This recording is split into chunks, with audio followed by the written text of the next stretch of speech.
branches from the continent. The activities of the African region are similarly coordinated by executive committee, drawn 3 representatives from all CPA Africa branches across the member states. Honorable Senators, the CPA Africa region aims to promote and protect interests of African parliaments and countries in the Commonwealth and to promote the democratic ideals of the CPA, including women empowerment, respect for human rights and freedoms, representative government, and good governance. The region undertakes a number of programs, including its annual regional conferences geared towards deliberating and arriving at a consensus on pertinent issues. The CPA Kenya branch will host the 80th Executive Committee meeting of the CPA Africa region. The meeting is scheduled to be held from 12th to 18th July 2021 here in Nairobi. The Parliament of Kenya delegation will be led by Honorable Justin Muturi, EGH MP, Speaker of the National Assembly and Chairperson of the CPA Africa Exco. Honorable Senators, on behalf of the Senate and on my own behalf, as the joint president of the CPA Kenya branch, I welcome all delegates to Kenya and wish them fruitful deliberations. I thank you.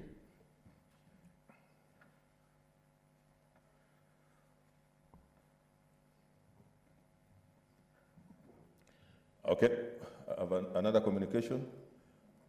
Take your seat, Senator Susan. You are out of order. Out of order.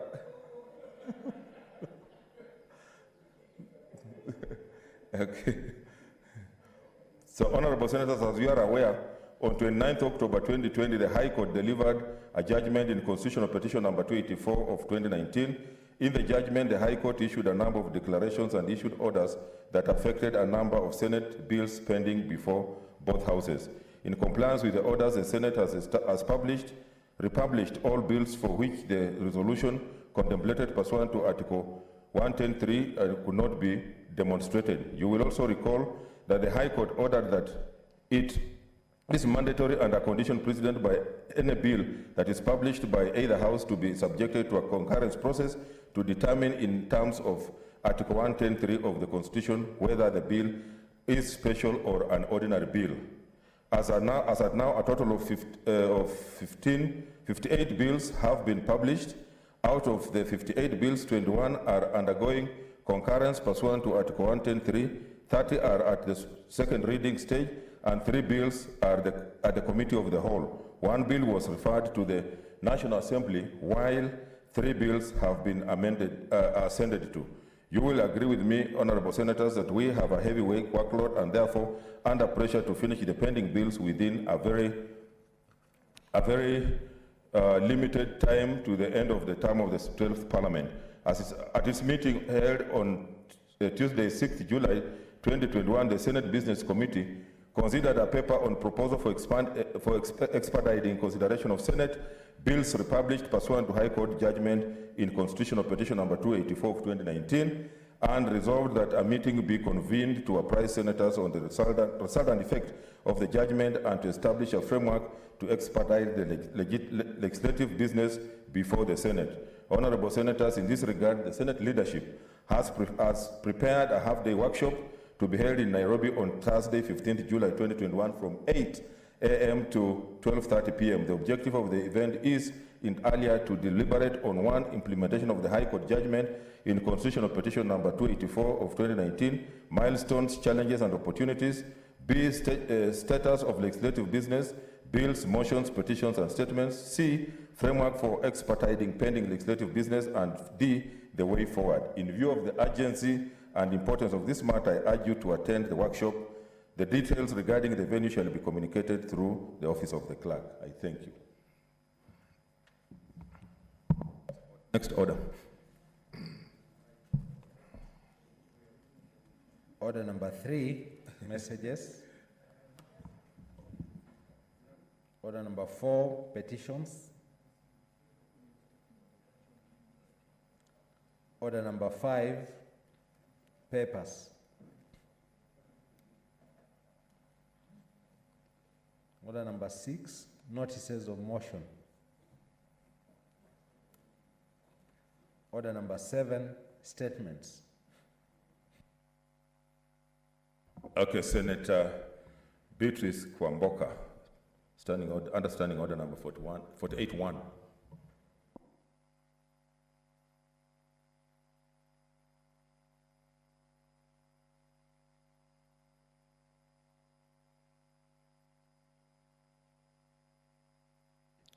Thank you, Mr. Speaker. I raise pursuant to Standing Order 48-1 to seek a statement from the Standing Committee on Health regarding the issue of the status of treatment equipment and facilities in Bagathi Referral Hospital in Nairobi City County.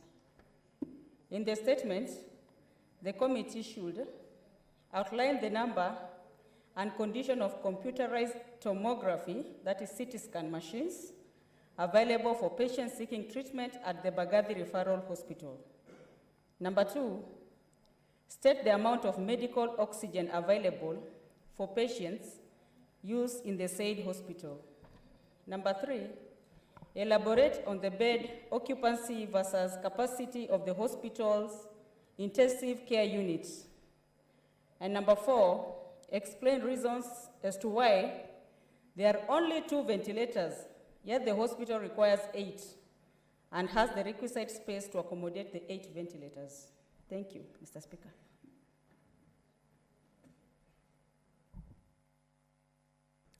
Senator, next statement is by Senator Millicent Omanga. He's not there, defined. Okay, we go to standing orders and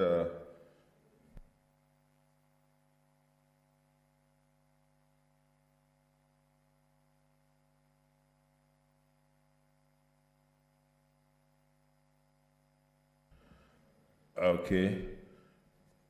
Under standing order number 51-1, the chairperson standing committee on agriculture, livestock, and fisheries to make a statement here.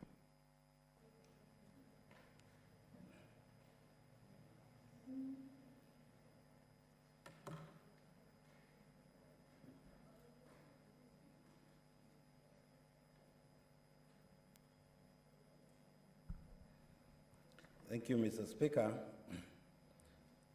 Honorable Speaker, Standing Order 51-1 provides that a committee chairperson may make a statement relating to a matter for which the committee is responsible. In fulfillment of this provision, I wish to make a statement regarding the state of Mumias Sugar Company Limited and its impending takeover or resuscitation. Honorable Speaker, at a sitting of the Senate held on 2nd June 2021, pursuant to Standing Order 48-1, Senator Cleophas Malala, MP, requested for a statement from the chairperson of the Standing Committee on Agriculture, Livestock and Fisheries on the state of Mumias Sugar Company Limited and its impending takeover. In the statement, the senator sought the following information: the current state of the company's assets and liabilities, indicating the value and the core and non-core assets, and which entity undertook such evaluation, if any, the fate of the current receiver manager, details on when and by whom the decision to lease out the company was made, and any correspondence on the said decision to the Capital Markets Authority and other regulatory bodies. Details on the following: 1, procedure to be followed by the government in selling its stake in the company and the bidding process, including who the bidders were, when the bidding took place, when the evaluation of submitted tenders was done, what criteria was used to pick the successful tenderer, what were the relevant legal instruments under which the process of leasing was conducted, whether there was public participation in the process, which are other companies submitting their bids for the tender, and when they were invited to bid. the company's revival plan and details of the entity deemed to be qualified to take over Mumias Sugar Company Limited, and a justification for the same, and whether stakeholders were consulted, and a report of such consultation, if any, including the creditors and debtors, and who shall pay the pending debts owed by the company, particularly debts owed to farmers and workers. The Honorable Deputy Speaker directed the committee to report within 2 weeks. The committee met with the receiver manager, Mumias Sugar Company Limited, Mr. Ponnagripalli Venkata Ramana Rao, on Wednesday, 9th June 2021. He briefed the committee as follows. A restraining order was issued by the courts restraining the sale of immovable assets of the company on 6 November 2019, which order was thereafter varied on 12 May 2021 to include movable assets. The order has limited debt recovery options and available options to restart the company's operations. The receiver manager restarted distillery operations in February 2020. However, this faced several challenges, e.g. shortage of molasses and high cost of transportation of molasses and bagasse from other factories. Further, the receiver manager also began development in the nucleus estate from marginal revenue derived from the distillery. However, the distillery operations were suspended in March 2021 following directions from the ethanol plant lenders. These developments left the receiver manager with only one option of leasing the company's assets to revive its operations and progress recovery efforts for the secured creditors and other stakeholders of the company. As per audited financial results of the year 2018, the value of the company's assets was at 15.7 billion, while its liabilities were 30.1 billion. The net assets position stood at a negative 14.4 billion, implying that the company would not be able to meet its long-term and short-term financial obligations from its assets and was therefore insolvent. The company's assets may have deteriorated and its liabilities increased from June 2018, owing to additional interest and penalties on loan repayment, defaults, tax arrears, etc. The latest book values of assets and liabilities was not able to be availed in the absence of the statement of company affairs from the company directors. However, asset valuation undertaken through Centenary Valuers Limited in November 2019, estimating the market value of the company assets to be 18.4 billion. The receiver manager will continue to run the affairs of the company until such a time when the full amount owed to the secured lenders was recovered or until his appointment came to an end for any other reason. The decision to lease the company assets was discussed with KCB and the governor of Kakamega County, Necessary consents were also obtained from the national and county governments, secured lenders and other stakeholders like the Capital Markets Authority, Nairobi Stock Exchange, and Agriculture and Food Authority, and the National Treasury. The government could sell its stake by transferring its shares to any other party for payment or any other consideration. However, as per a 2018 audited financial statements, The shareholder value in the company stood at 14.4 billion, making it unlikely that any investor would be interested in purchasing a stake in the company. The receiver manager opted for private treaty as opposed to public tendering, as it is less expensive and much faster. The bidding process began in the first quarter of 2020 and was kept open for a year as the receiver manager was keen to obtain the best offer. 8 bidders submitted their bids, including Catalysis Group, Russia, Sarari Group, Uganda, Krumman Associates, France, Mumias Sugar, and Devki Group, Premier JV of India, Third Capital Management, and Godavari Enterprises of India.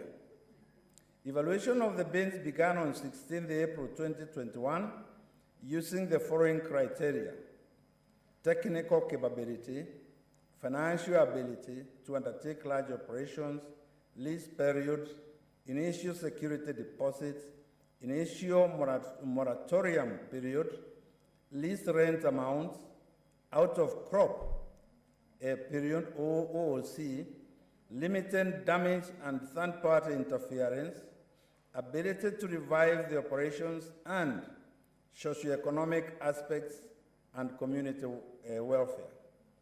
On the matter of public participation, public treaty was chosen.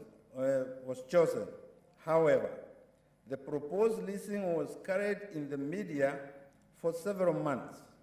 The governor of Kakamega has been kept appraised on developments. Engagements have been made with area MPs, secured leaders, NSE, CMA, and National Treasury.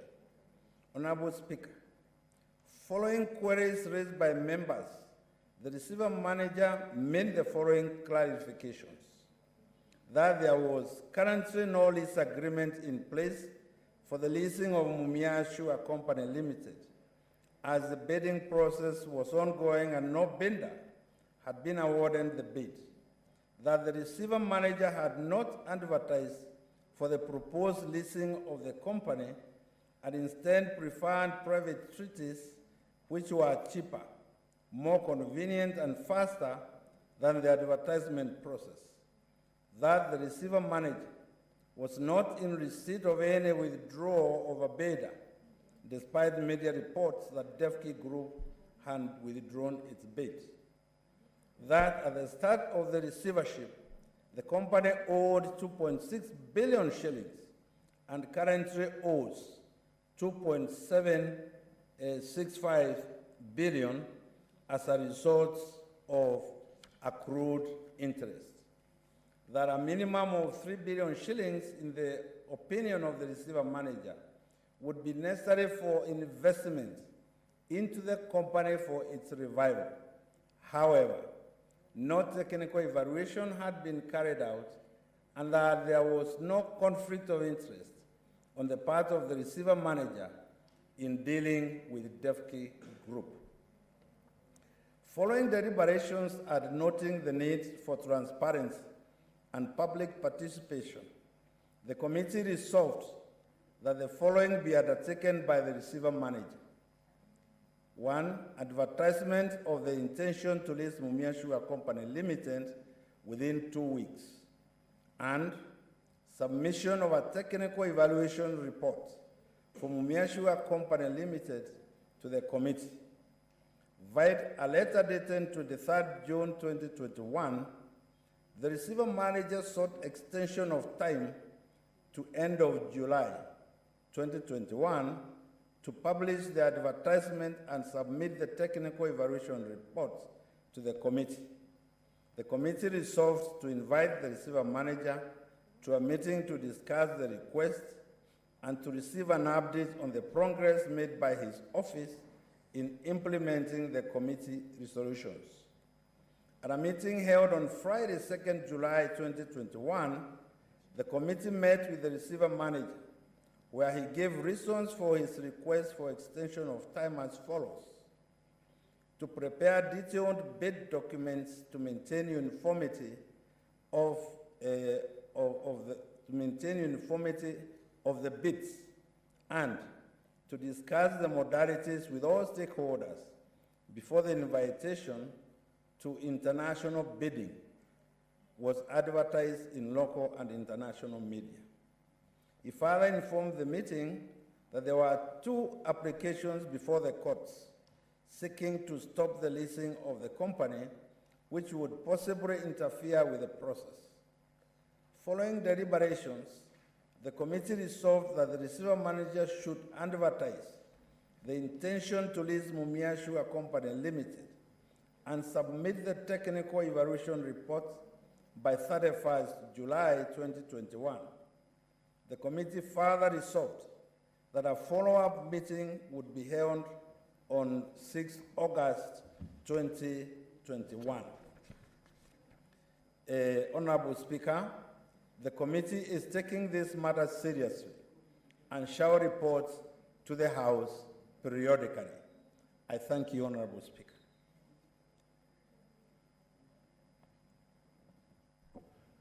Thank you, Senator Ndwiga. Although I had deferred a question by Senator Millicent Omanga, I'm told she's given it to Senator Falhada. So, Senator Falhada, you can make the statement.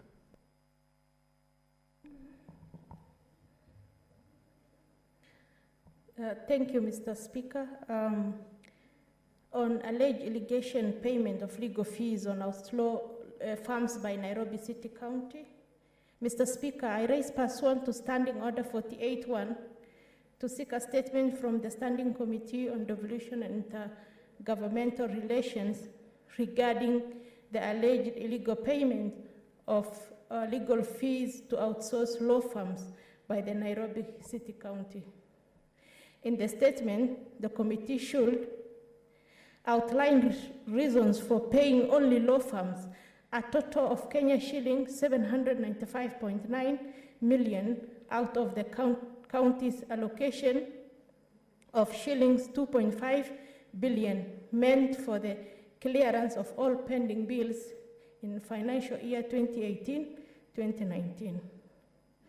Number 2, state whether documentary evidence was availed by the law firms to support the payment made by Nairobi County government. And number 3, state the progress made by the Ethics and Anti-Corruption Commissions on investigations of the legal fees paid to lawyers for services by Nairobi City County government during financial year 2018-2019. Thank you, Mr. Speaker. Thank you, Senator Falhada. The next statement is from Understanding Order number 51-1B, the Chairperson Standing Committee on Information and Communication. Any report? Okay, Chairperson Standing Committee on National Cohesion, Equal Opportunities, Senator Naomi.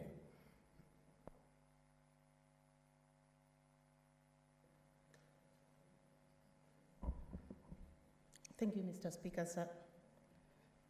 Mr. Speaker, sir, I stand to give a statement relating to the activities of the Standing Committee on National Cohesion, Equal Opportunity and Regional Integration pursuant to Standing Order 51B. For the period commencing 26 March 2021 to 13th July 2021. Mr. Speaker, sir, pursuant to Standing Order 51-1B,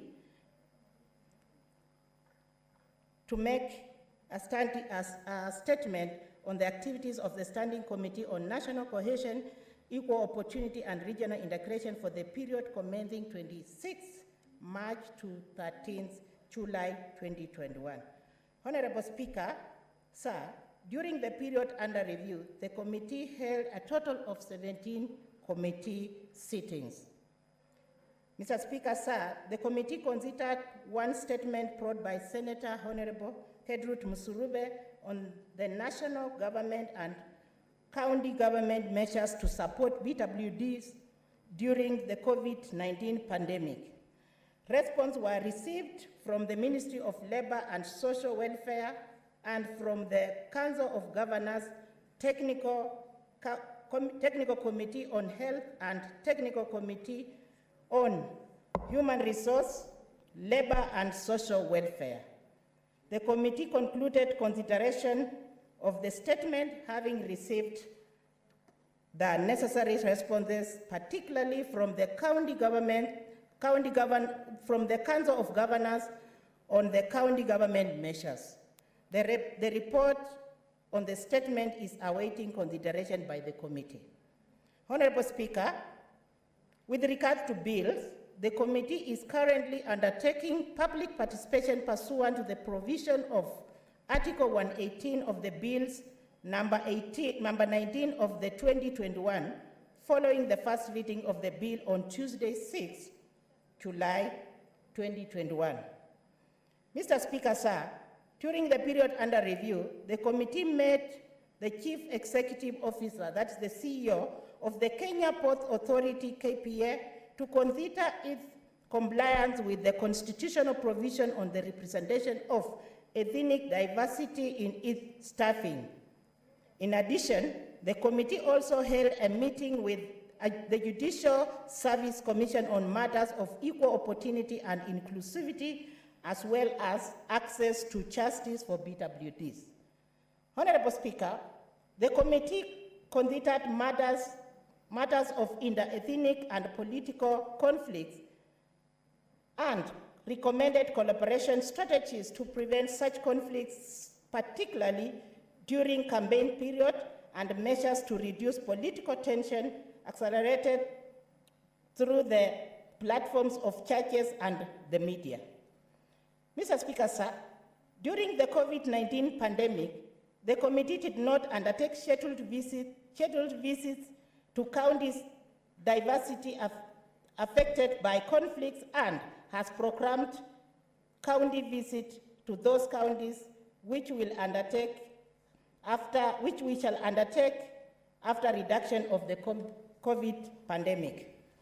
Honorable Speaker, the committee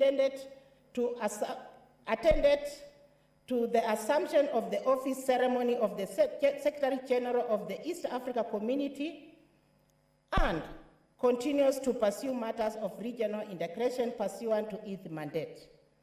Honorable Speaker, the committee also undertook a report writing and work planning retreat from 13th to 16th June 2021 to consider a report on ethnic diversity and representation at the Kenya Maritime Authority and the Kenya Port Authority, which is ready for tabling.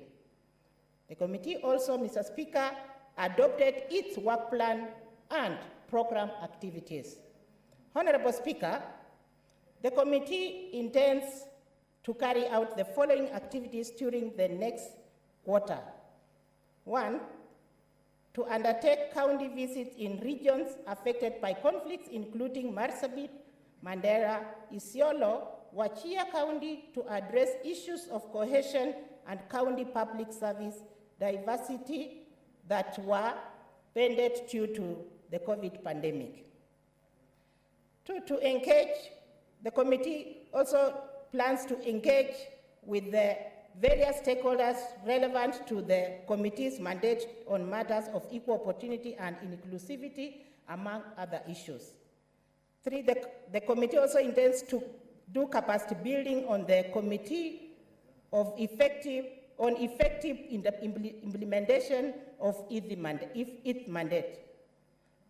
We also want to undertake county visits to Busia, Malaba, and Isipania on issues of one border boast.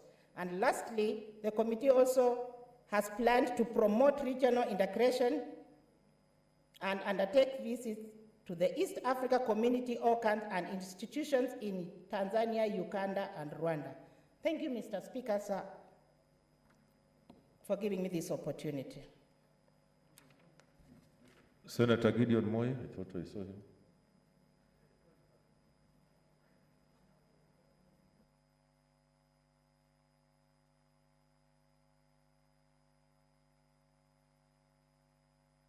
Yes, Senator Gideon Moi.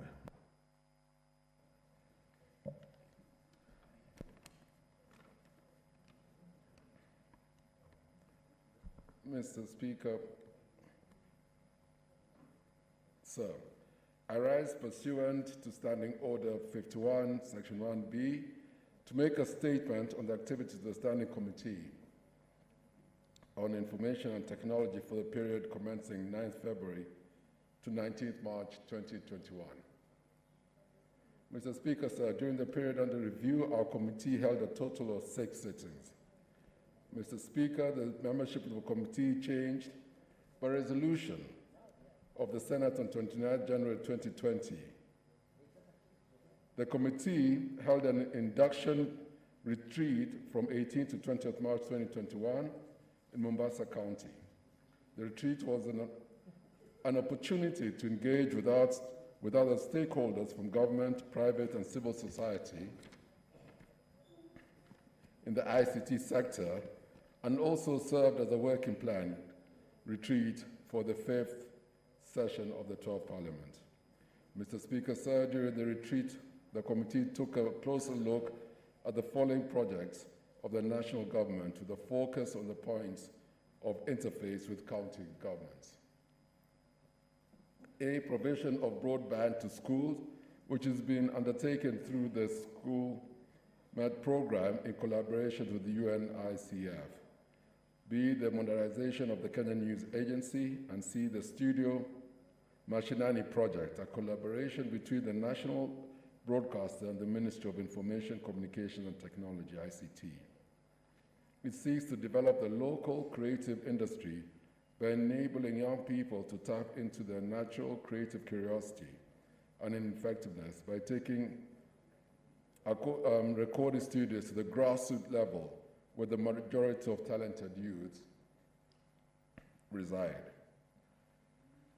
D, the Presidential Digital Talent Program, PDTP, takes fresh and qualified ICT graduates through an internship program designed to build the ICT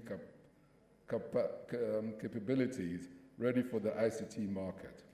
The interns are placed both in government ministries, 10 months, and in the private sector, 2 months. During the program, giving them a holistic understanding of ICT works, both in the public and private sectors. Algeria Digital Program, the project which has been implemented by KEMSA in partnership with the Government of Kenya through the Ministry of Information, Communication and Technology. The project aims at bridging the gap between skills, demand and lack of jobs, and further seeks to gather lessons learned to inform the project's scale-up. The Algeria Digital Project seeks to position Kenya as a choice of labor destination for multinational companies, as well as encourage local companies and the public sector to create digital work. The overall objective of the project is to make Kenya a freelance hub and a global destination for online work by the year 2022. Among other projects seeking to liberate ICT for the economic transformation of the country. 5, during the retreat, the committee engaged with the semi-autonomous government agencies under its oversight and assessed the sector's achievements and challenges. They are the ICT Authority, B, Communications Authority of Kenya, C, Concert Technopolis Development Authority, D, Government Advertising Agency, E, National Communications Secretariat, F, Communication and Multimedia Appeals Tribunal, G, Kenya Institute of Mass Communication, B, Kenya Film Classification Board, I, Kenya Film Communication, and J, Media Council of Kenya.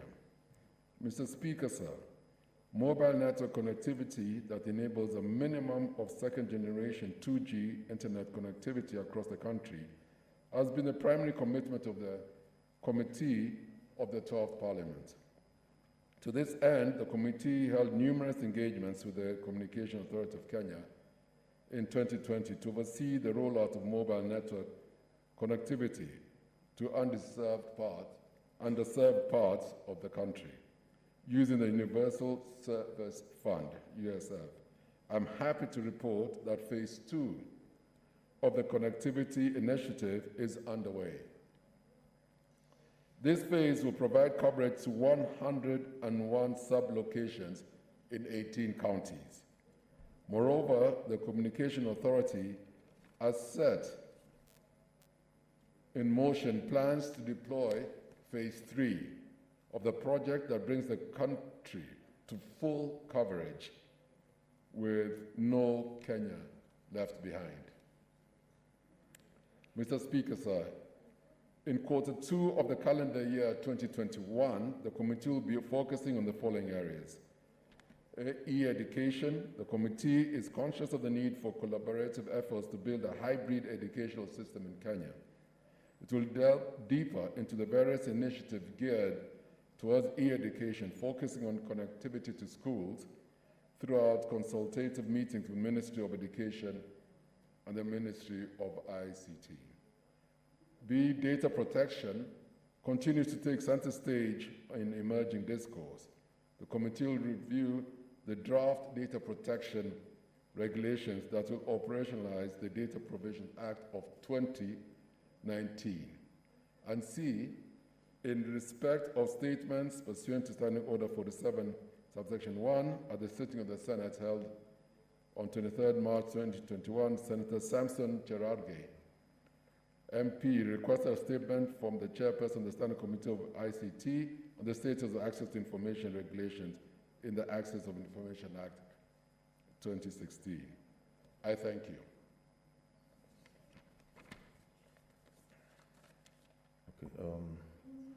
Okay, Standing Committee, thank you, Senator Moi.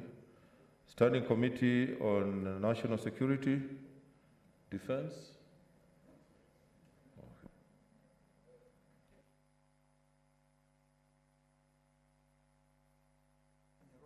Sema.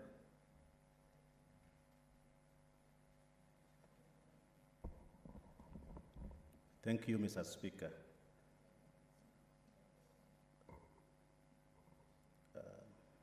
Relating to the activities of the Standing Committee on National Security, Defense, and Foreign Relations, pursuant to Standing Order 51-1B.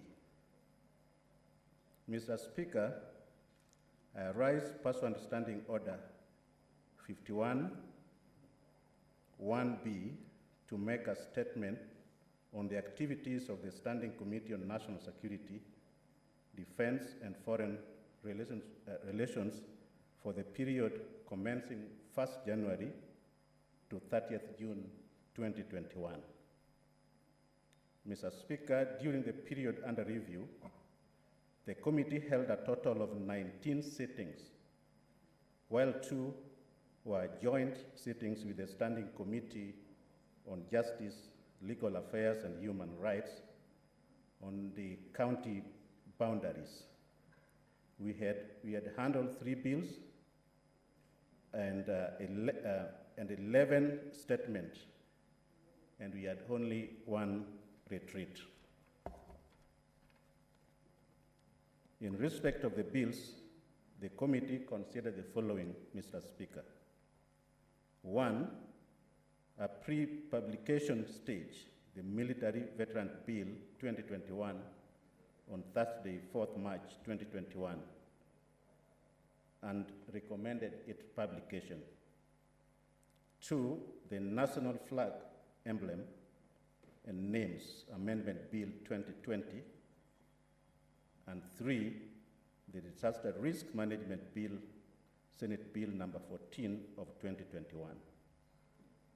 Mr. Speaker, the committee during the period under review, the committee considered and finalized with the following statement requests. One, a statement request by Senator Beatrice Kwamboka, MP, regarding the status of the security along the Kenya borders. The committee considered the response in a meeting attended by the senator who had sought the statement, who expressed her satisfaction with the response as had been received from the Ministry of Interior and the coordination of the national government, and the matter was concluded. Two, the committee considered and finalized consideration of statement request in gathering during a meeting held on Wednesday, 24th March 2021, attended by the Cabinet Secretary of the Ministry of Interior and coordination of the national government through a virtual meeting as follows. Statement sought by Senator Johnson Sakaja, CBS MP, regarding the arrest of Governor Mike Mbuvi Sonko. Two, statement by Senator Fatuma Dulo, CBS MP, regarding the alleged armed clashes along the Isiolo-Garissa border and the ongoing operation in Ngare, Mara, Isiolo County. And three, statements sought by Senator Professor Charles Malakai, MP, regarding the attacks of herders from Turkana County in the neighboring countries. A statement sought by Senator Anwar Loitiptip, MP, regarding the harassment of cyber and movie shops owners in Lamu County.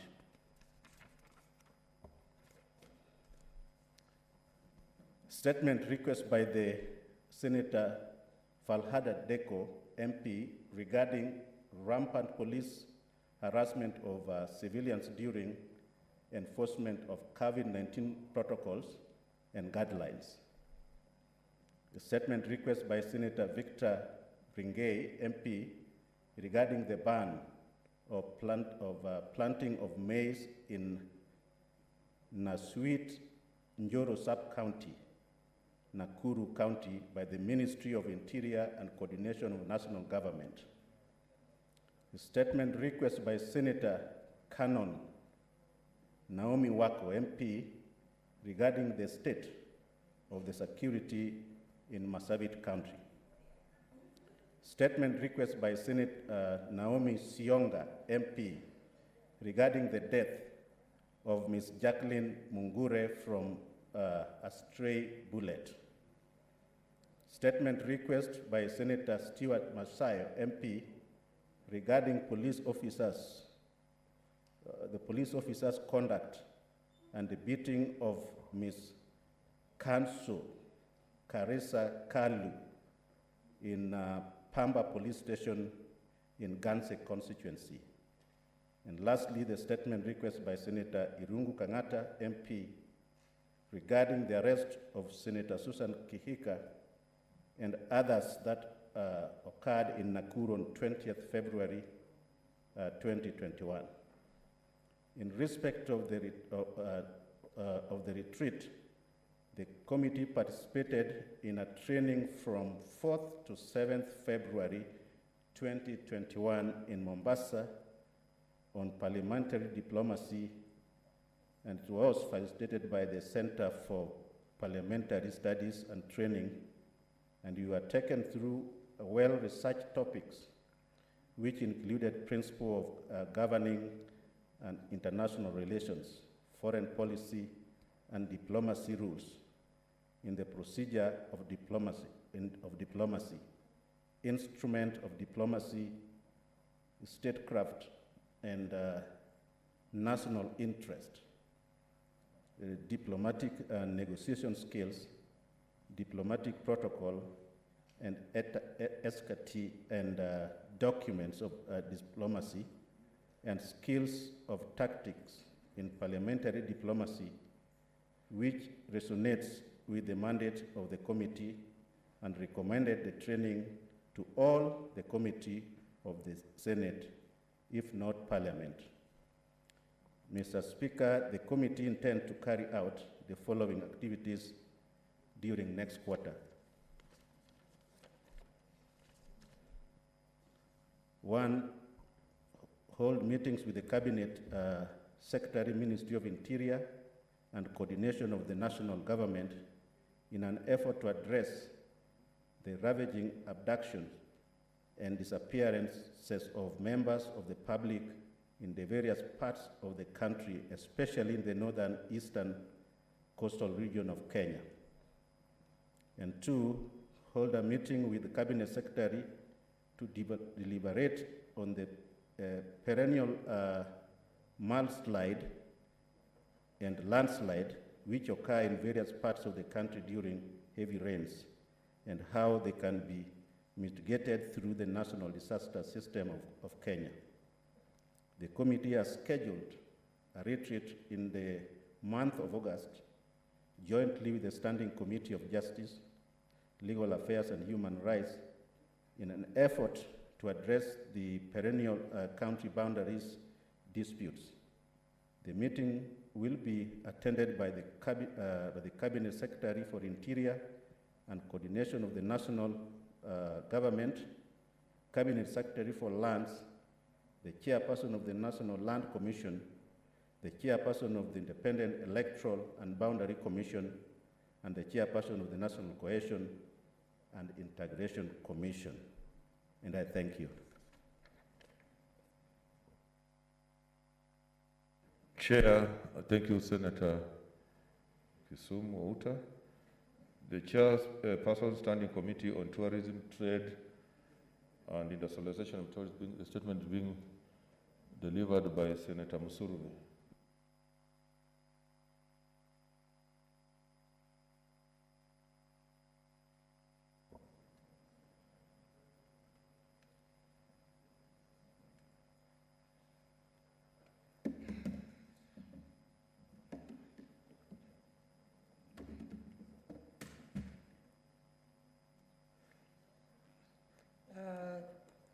Thank you, Honorable Speaker. I read the statement on behalf of my chair, who is away. The statement relating to the activities of the Standing Committee on Tourism, Trade and Industrialization, pursuant to Standing Order 51, 1B, for the period from February to July 2021. Honorable Speaker, sir, I rise pursuant to Standing Order 51B to make a statement of the activities of the Standing Committee on Tourism, Trade and Industrialization for the period commencing February to July 2021. Honorable Speaker, sir, during the period under review, the committee has held a total of 36 sittings, considered 5 bills, 3 statements, 1 petition, and 1 legislative proposal. The committee participated in the 6th Annual Circle Leaders Convention that was held on 22nd to 26th February 2021 in Mombasa, and further held a working plan retreat on 16th to 20th March 2021 in Mombasa. On bills, Honorable Speaker, sir, the committee is currently considering the following republished bills. A, the Cooperative Amendment Bill. The committee conducted public participation and further held physical sitting with the targeted stakeholders who included the State Department of Cooperatives, the Commissioner of Cooperative Development, the Kenya Union of Circles and Credit Societies, that is KUSCO, and the Cooperative Alliance of Kenya, CAK, on 3rd April 2021. The committee concluded on the matter and forwarded the amendments for listing in the order paper. B, County Uniform Licensing, that is Uniform Procedure Bill, Senate Bill number 32 of 2020. The committee is considering matrix on stakeholders' submissions following the call for public participation on the bill. C, street vendors, in parentheses, protection of livelihood bill, Senate Bill number 7 of 2021. The bill was advertised for public participation, and only one response was received from the National Gender and Equality Commission. The committee has written to the targeted stakeholders to enrich the bill. D, investment promotion amendment bill, Senate Bill number 2 of 2021. The call for public participation has been made, and the bill is undergoing public participation. E, legislative proposal. The committee received the legislative proposal from East African Tour Guides and Drivers Association seeking to amend the Tourism Act. The legislative proposal and an amendment bill are under review by the Directorate of Legal Services to be sponsored by the committee. On statements, Honorable Speaker, the committee is considering the following statements.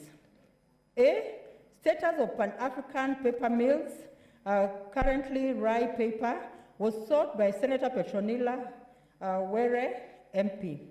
The committee facilitated a response from the Ministry of Industrialization and Enterprise Development, and further invited Senator Petronilla Were, MP, and Senator Moses Wetangula, MP, to its sitting held on 19th May 2021, during which further supplementary issues emerged. The committee is following up with the responsible ministry for a comprehensive response on all emerging supplementary issues. B, statement on the non-settlement of claims by Trident Insurance Company Limited was sought by Senator Petronilla Were, MP, on behalf of Senator Dr. Michael Mbito, MP, concerning the failure by MS Trident Insurance Company Limited to settle claims. The committee requested for the responses from the Cabinet Secretary, Ministry of Trade, and the Insurance Regulatory Authority, in parentheses IRA. However, the Insurance Regulatory Authority requested for additional time to submit their report to the committee. C, committee initiated statement on the implementation status of the task force recommendations by the Cabinet Secretary, Ministry of Tourism, on the state of Kenya Utalii College. The committee received an unsatisfactory response from the Cabinet Secretary, Ministry of Tourism, and has scheduled a meeting with the said Cabinet Secretary to provide more clarifications on the issues that were raised by the committee. On petitions, Honorable Speaker, pursuant to Article 118 of the Constitution, one petition on the liquidation of Moi University Circle, Musco, in Eldoret, was in Gishu County, that was reported by Senator Professor Margaret Kamar, MP. Upon receipt of the petition, the committee has undertaken extensive stakeholder engagements and received submissions from a wide range of stakeholders and respondents who included the Ministry of Agriculture, Livestock, Fisheries and Cooperatives, the State Department of Cooperatives, the Commissioner of Cooperatives, the Circle Societies Regulatory Authority, that is SASRA, the County Executive Government of Uasin Gishu, the Intergovernmental Relations Technical Committee, the Commissioner of Cooperative Development, Cooperative Bank of Kenya, petitioners, and other persons affected by the liquidation of the circle. The committee has finalized the consideration of the petition, and a report of the committee is ready and being processed for tabling in the Senate. 4, priority areas for the next quarter. Honorable Speaker, sir, going forward, the committee intends to prioritize the following business. 1, bills.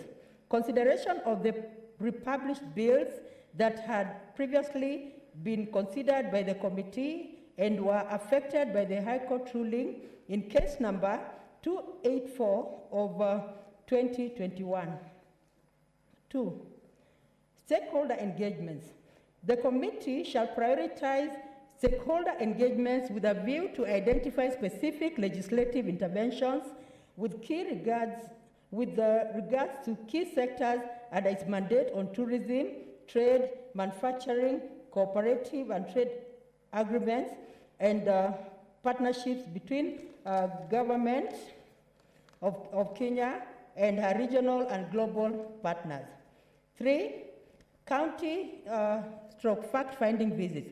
The committee shall undertake county visits to respond to statements sought from the committee and to evaluate the state of the counties within the purview of the committee mandate. 4. Capacity building and training. In order to enhance the capacity of members of the committee to effectively undertake oversight of key mandate areas, the committee shall undertake international level capacity building and training during this financial year 2021 to 2022.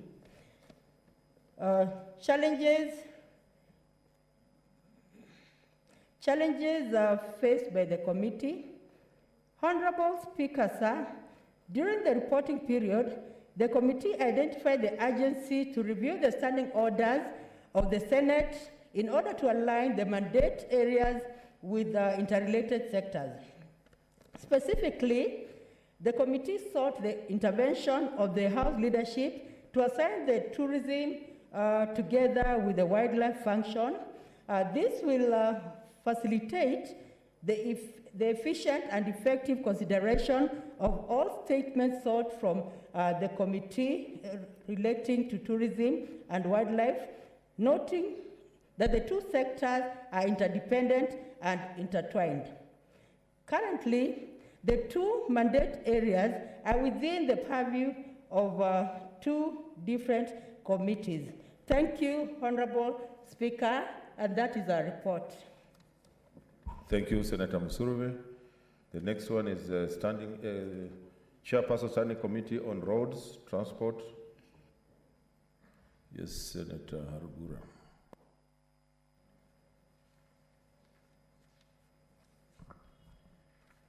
Thank you, Mr. Speaker. Mr. Speaker, sir, I rise pursuant to Standing Order 51(1)B to make a statement on the activities of the Standing Committee on Roads and Transportation for the period commencing 1st January to 30th June 2021. On the committee meetings, Mr. Speaker, sir, during the period under review, the committee held a total of 28 sittings. On the statements, Mr. Speaker, sir, during the period, the following 7 statements were referred to the committee pursuant to Standing Order 48(1). First is the statement regarding upgrading of Loitoktok Njukini Tafeta Road to bitumen standard by Senator Jones Mwaruma, MP.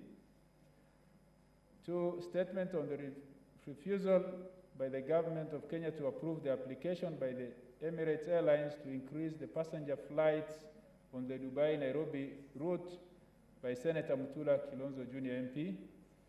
3rd, statement on the alleged misuse of Kenya shillings 142 billion by Kenha, Kera, and Kura by Senator Millicent Omanga MP. 4th, statement regarding the upgrading of Mshomoroni Mwakirunge Road to bitumen standard by Senator Mohamed Faki MP. 5th, statement on outstanding pending bills owed to the small contractors of roads and other related infrastructure projects by Senator Mithika Linturi MP. 6th, statement on the tendering and awarding process for the construction of Lamu Ijara Garissa Road by Senator Samson Cherarkei MP.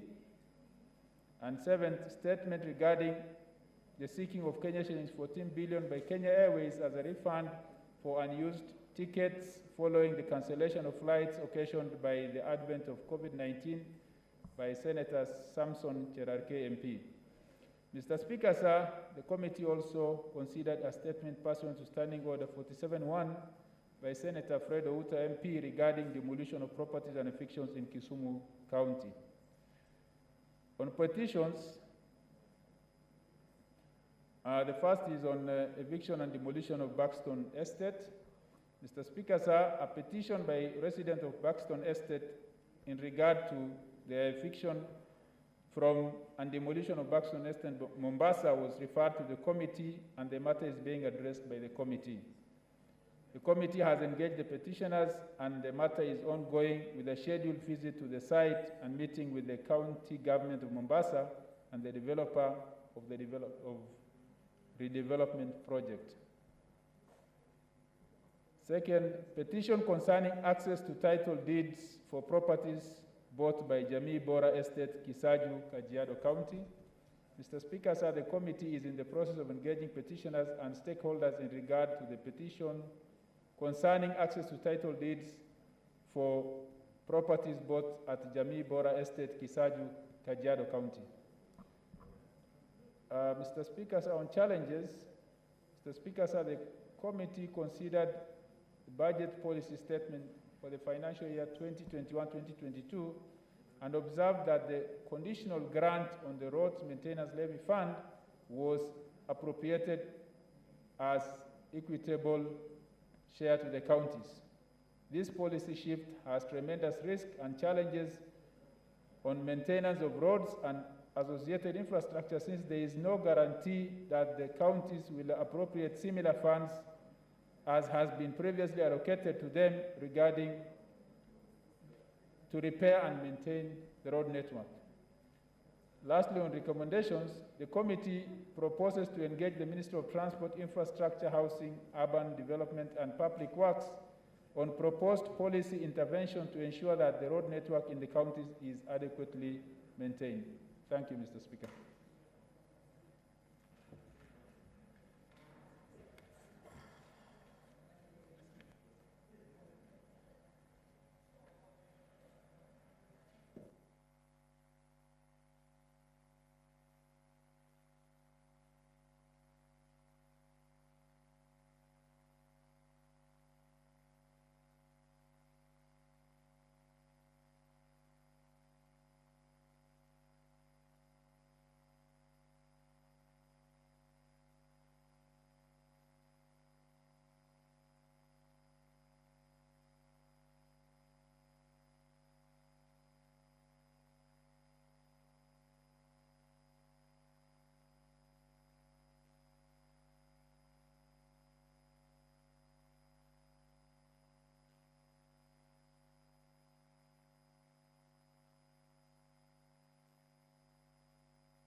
Okay, next order. Order number 8, the Community Health Services Bill, Senate Bills number 34 of 2020. That one is deferred next week. Order number 9, the Investment Promotion Amendment Bill, Senate Bills number 2 of 2021. Second reading. Yeah, this is open for debate.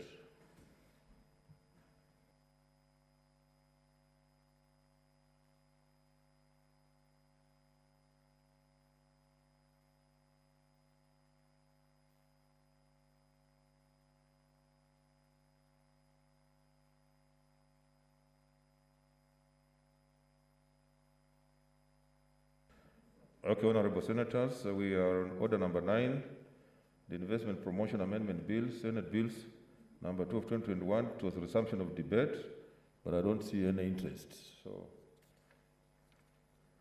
we proceed.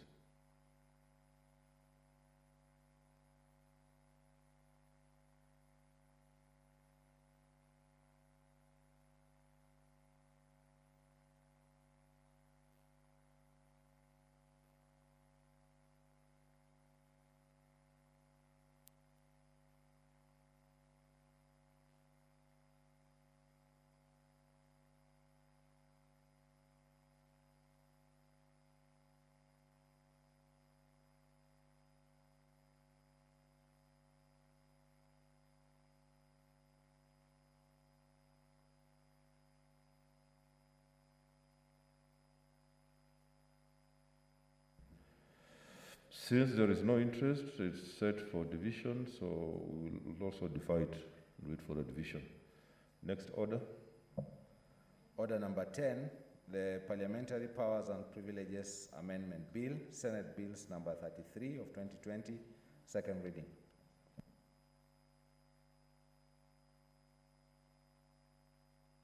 Senator Mutula Kilonzo Jr.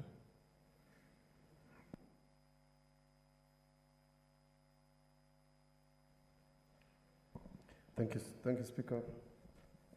I rise to support the Parliamentary Powers and Privileges Amendment Bill by Senator Zani. I think at the beginning and the onset, I must thank the industry of Senator Zani in preparing these bills. She challenges all of us to be hardworking, irrespective of the problems we have with these bills. Mr. Speaker, the amendment proposed by Senator Zani Mr. Speaker, also attempts to comply in Section 7 with the decision of the Judge Mativo in terms of service of processes in Parliament. The previous Section 7, Mr. Speaker, was declared unconstitutional insofar as it protected and sought to give us immunity in terms of service and access to process servers into Parliament.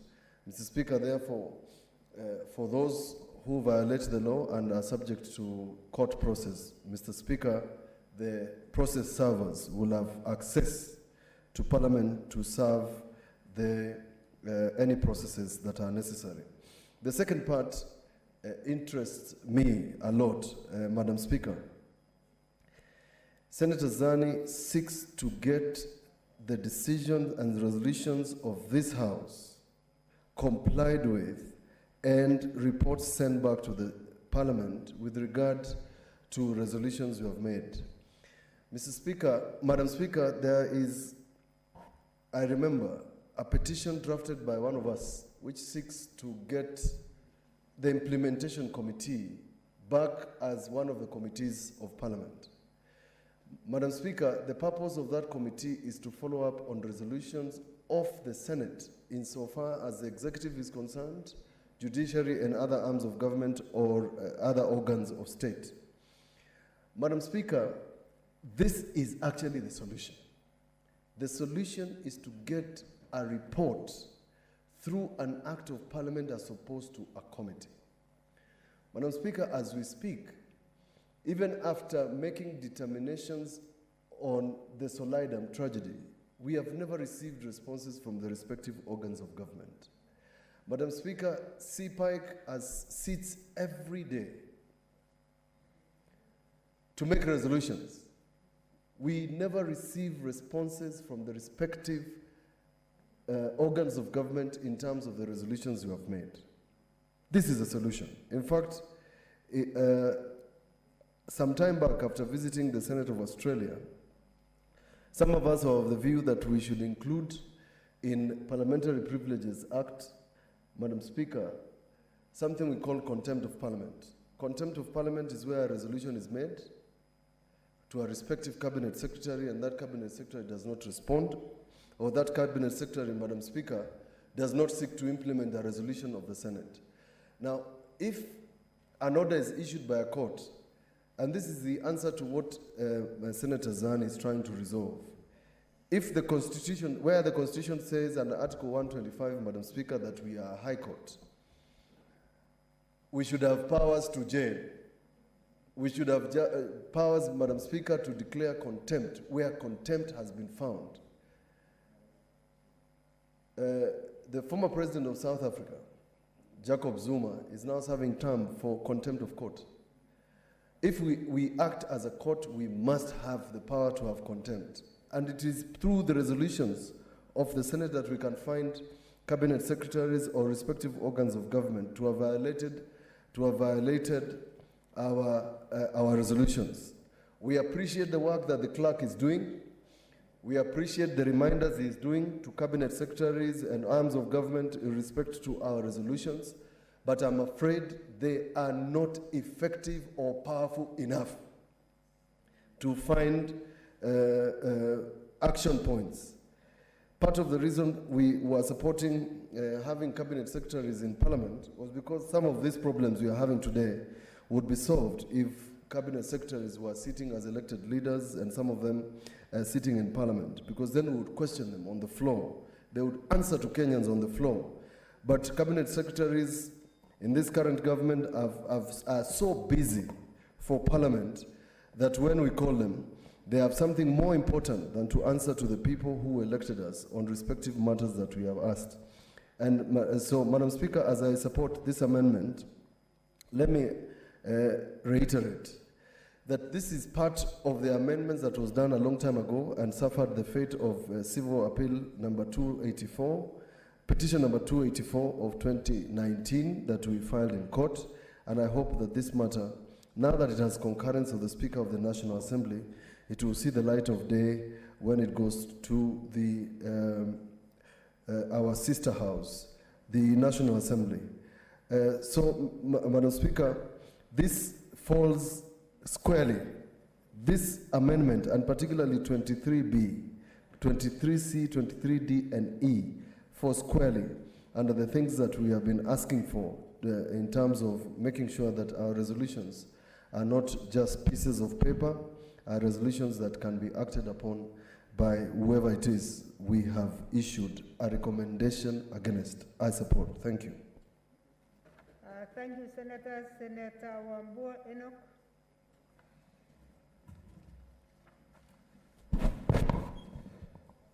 Thank you, Madam Speaker. Madam Speaker, I want to take this opportunity to first congratulate Senator Zani for coming up with this very wonderful amendment to the Parliamentary Powers and Privileges Bill.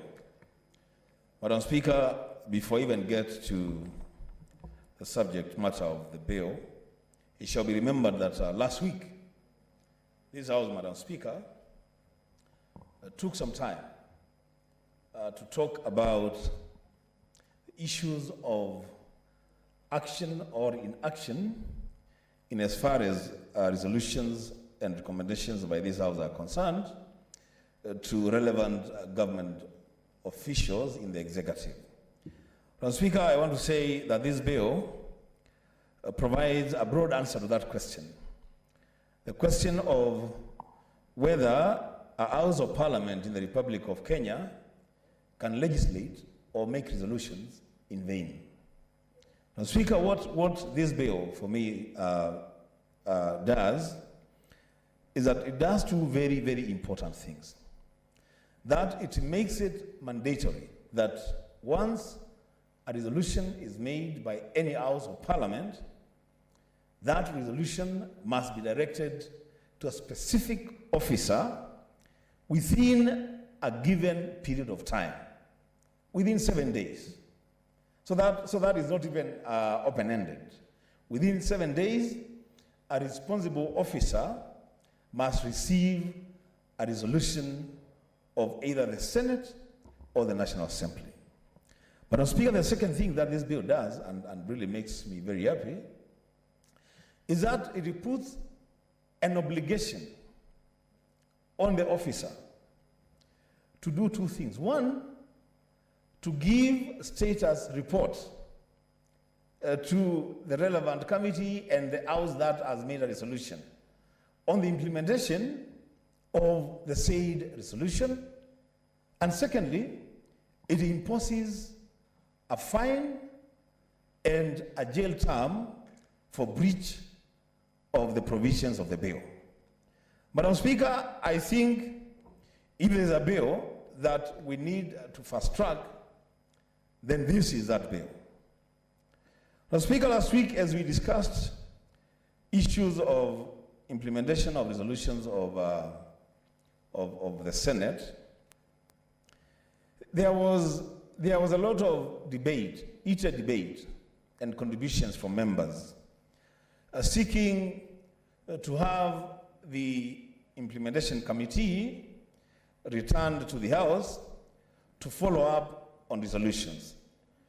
And you remember, Madam Speaker, the matter at hand that time was a resolution of this House that was first passed in the last Parliament on the payment of former councillors.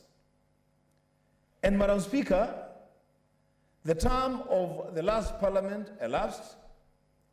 The 12th Parliament came in through statements and motions. One of those statements brought by me and a motion brought by Senator Kenywa.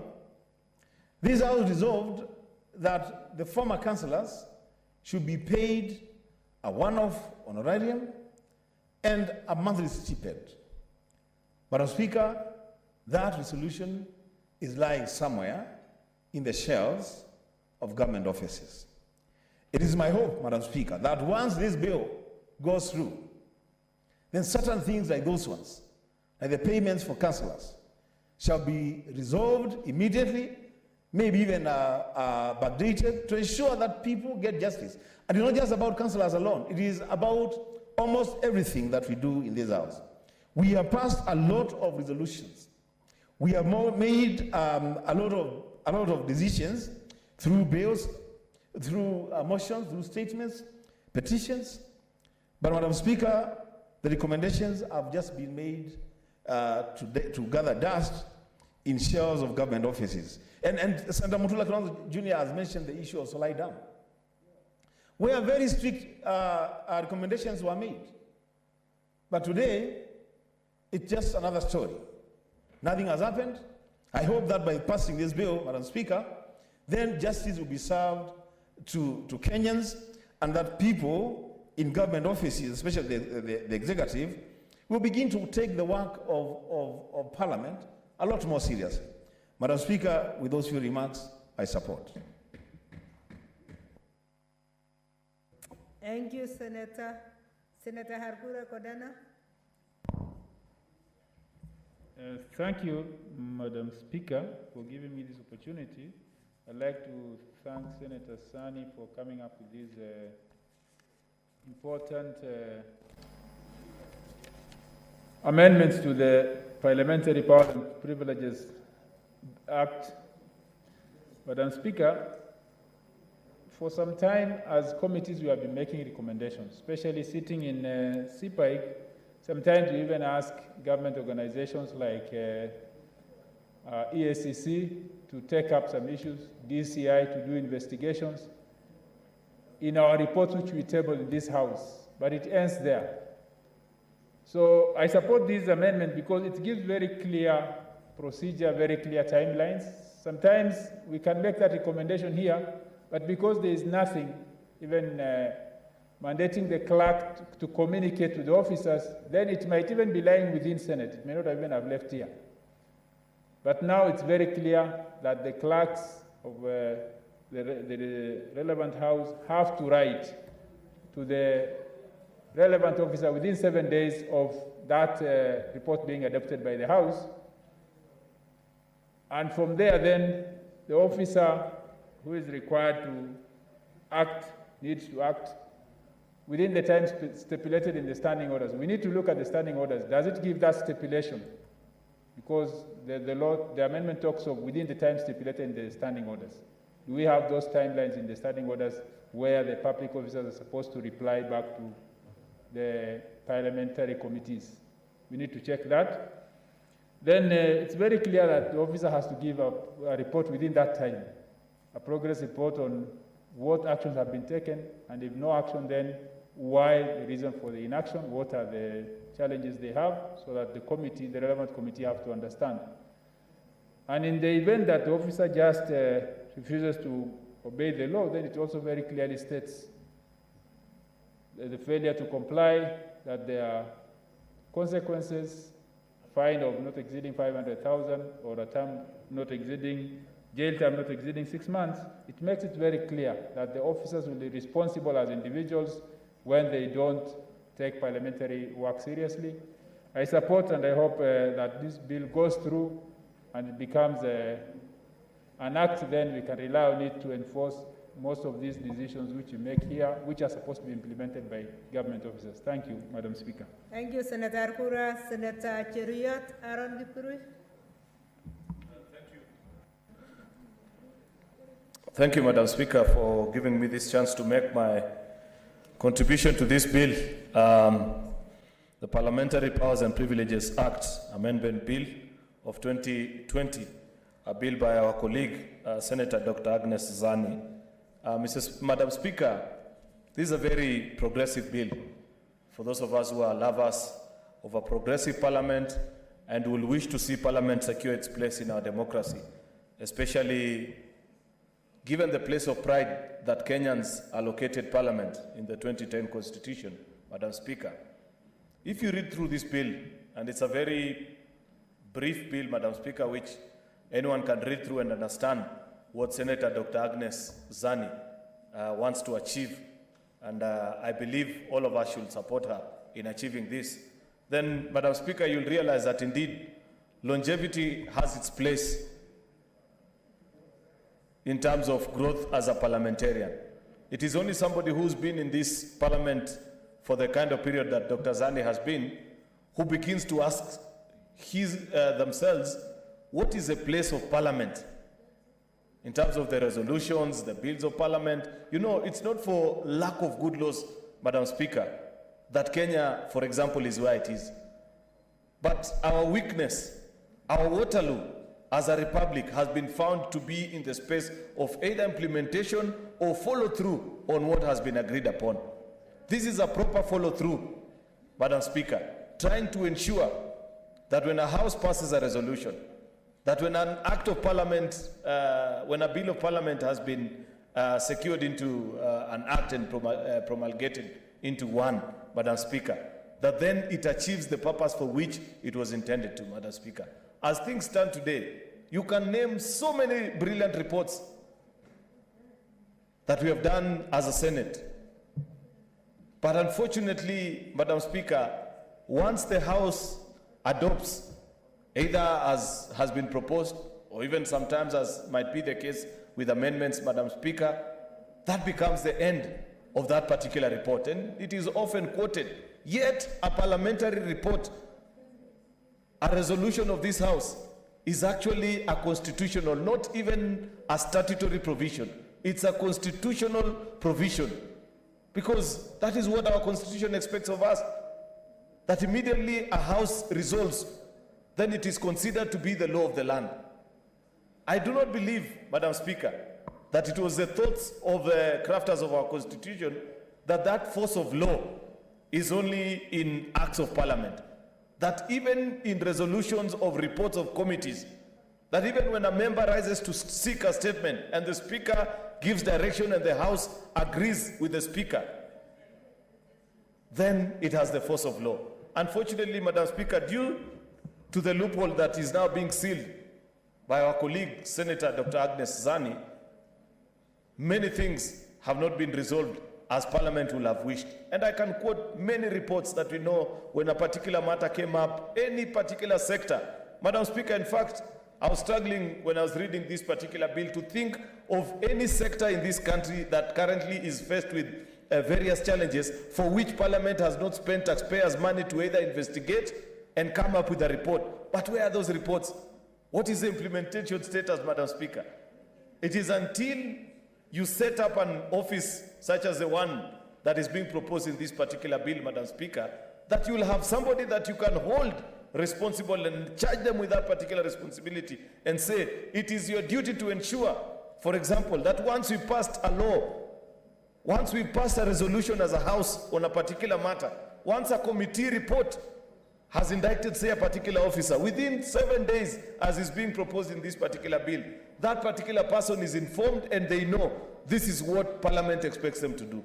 Therefore, I congratulate my colleague, Senator Zani, Madam Speaker, because of this very good proposal, because indeed, Madam Speaker, you see, in our constitutional order, and I have made this point on many occasions when I've debated in this House, Madam Speaker, is that Parliament is the first organ that the people donated power to.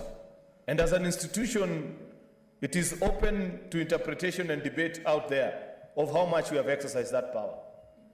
That the gathering of a House of Parliament such as what we have this afternoon is a gathering of the 50 million Kenyans. But because you cannot secure enough space for the 50 million of us to fit in one place, you send a representative in the form of a senator representing a particular county. And we even gave them as much power, saying each county carries the equivalent of one vote. That is how important the place of Parliament is, Madam Speaker. That tells you that whenever we sit and we deliberate on issues that affects the lives of the people that we represent, Madam Speaker, as a House, then it is expected that the rest of the arms of government and the Republic will stand guided, Madam Speaker. This comes at a very interesting time. If you read the newspapers, for example, today, Madam Speaker, you will see that the Chief Justice, I don't know if that communication was given because I saw it in the newspapers today, that the newly sworn in Chief Justice has sent a stinging letter, I don't know whether it's true or it could be the exaggeration of the media, to both houses of Parliament saying that very soon judicial officers are not going to be coming to Parliament at the whims or the invitation.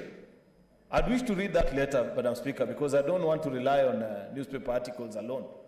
But I believe that the Chief Justice understands and knows the place of Parliament in our country, Madam Speaker.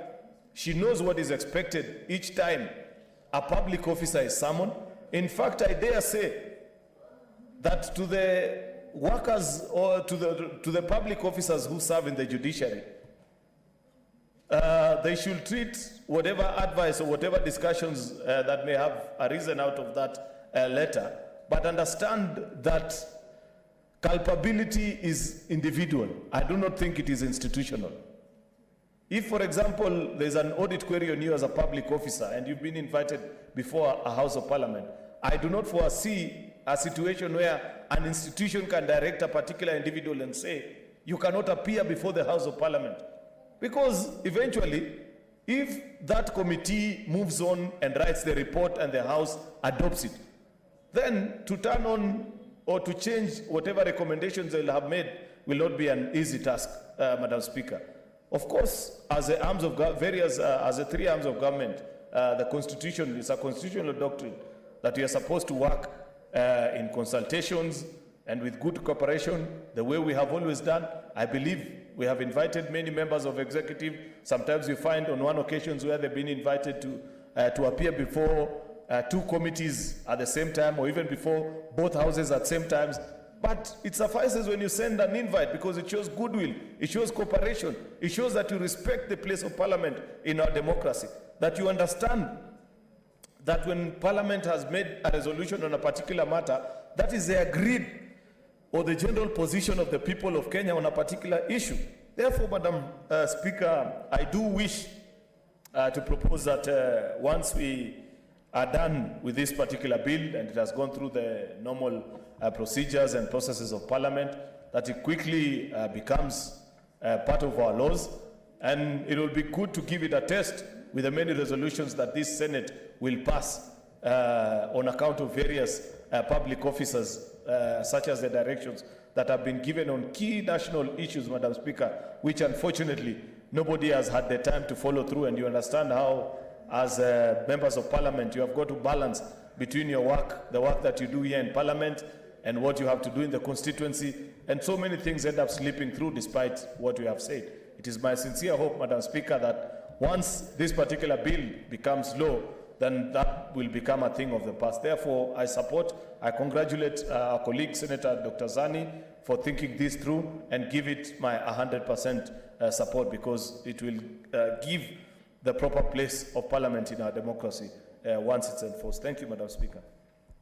Thank you, Senator Cheriot. Senator Wako Sitswila Amos. Thank you, Madam Speaker, for giving me this opportunity to speak on this amendment.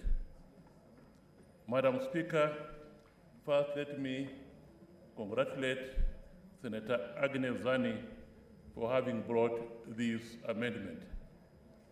In a sense, Madam Speaker, it's a pity that we have had to come up with this amendment, because in any society, democratic and constitutional society, public officers are supposed to act on these issues without being forced to act on these issues.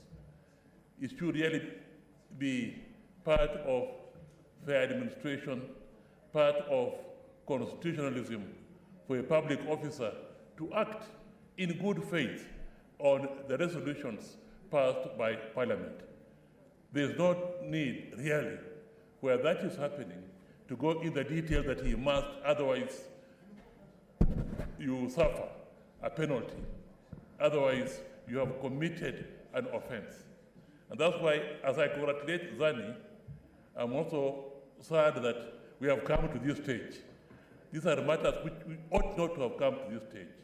We ought not to have come to a stage where the resolutions of Parliament are ignored as a matter of course, to an extent where Parliament now has to come up with an implementation committee to follow up on the various resolutions of the House and see how far they have been implemented. That is sad, Madam Speaker. And even with that, nothing happens. It takes a stick, and this is what Madam Zani has now come up with. A stick now to say, if you do not do this, then you're committing an offense, then you'll be liable for either fine or even a penalty of imprisonment. So, Madam Speaker, I do support this. As I support this, Madam Speaker, let me just hope that there will be some clarification. I take what the young and dynamic senator from Kericho has said about resolutions of the House. But not all resolutions of the House are, a number of resolutions of the House are not there for implementation. They are recommendations for the executive to consider whether or not to implement, and if to implement, how to implement them. That distinction, Madam Speaker, has not been made here, because there are some resolutions which are mandatory and which must be obeyed. For example, if the Constitution says that a particular officer can only be appointed on approval of the House, and the House by resolution passes, says approved or not approved, that must be obeyed. But even there, we have seen cases where approval has not been given, but persons have been nevertheless been appointed, Madam Speaker. So those are clear cases where a resolution must be obeyed. But there could be a resolution which is just a recommendation. But although it's just a recommendation, a resolution of the House must be taken seriously, because we are the voice of the people, according to the Constitution. We are the voice of the people who are sovereign. And therefore, if you pass a resolution, it shows that it's a serious matter which must be seriously considered and in most of the cases should be actually be implemented. Although there's that, just some narrowness there that the executive may, in an appropriate case, not implement that particular resolution. So this, maybe when you're in committee stage, I think the part of the response of the public officer that is not what steps he has taken to implement the action, but it may very well be that part of the response of the public officer would be that this is a resolution which the government at this moment cannot implement. A public officer. But what we require is a response. Now they just keep quiet. Nobody knows what's happening. You are ignored. And yet we are a house representing the people. And I think this is a mischief that Senator Agnes Zani wanted to stop. So I support this, but I hope that with that slight nuance in the committee stage, you can come up with some slight just amendment that the response can very well be that at this point in time, the government cannot, it's not an opportunity to implement, but can implement this resolution at another time, rather than just keeping quiet and the chairman of the committee chasing up the accounting officers and nothing is happening, and we just waste time, and we are like a house which is rudderless, which is powerless, which is toothless. So with those few remarks, Madam Speaker, I support. Thank you, Senator Wako. Senator Mary Yane.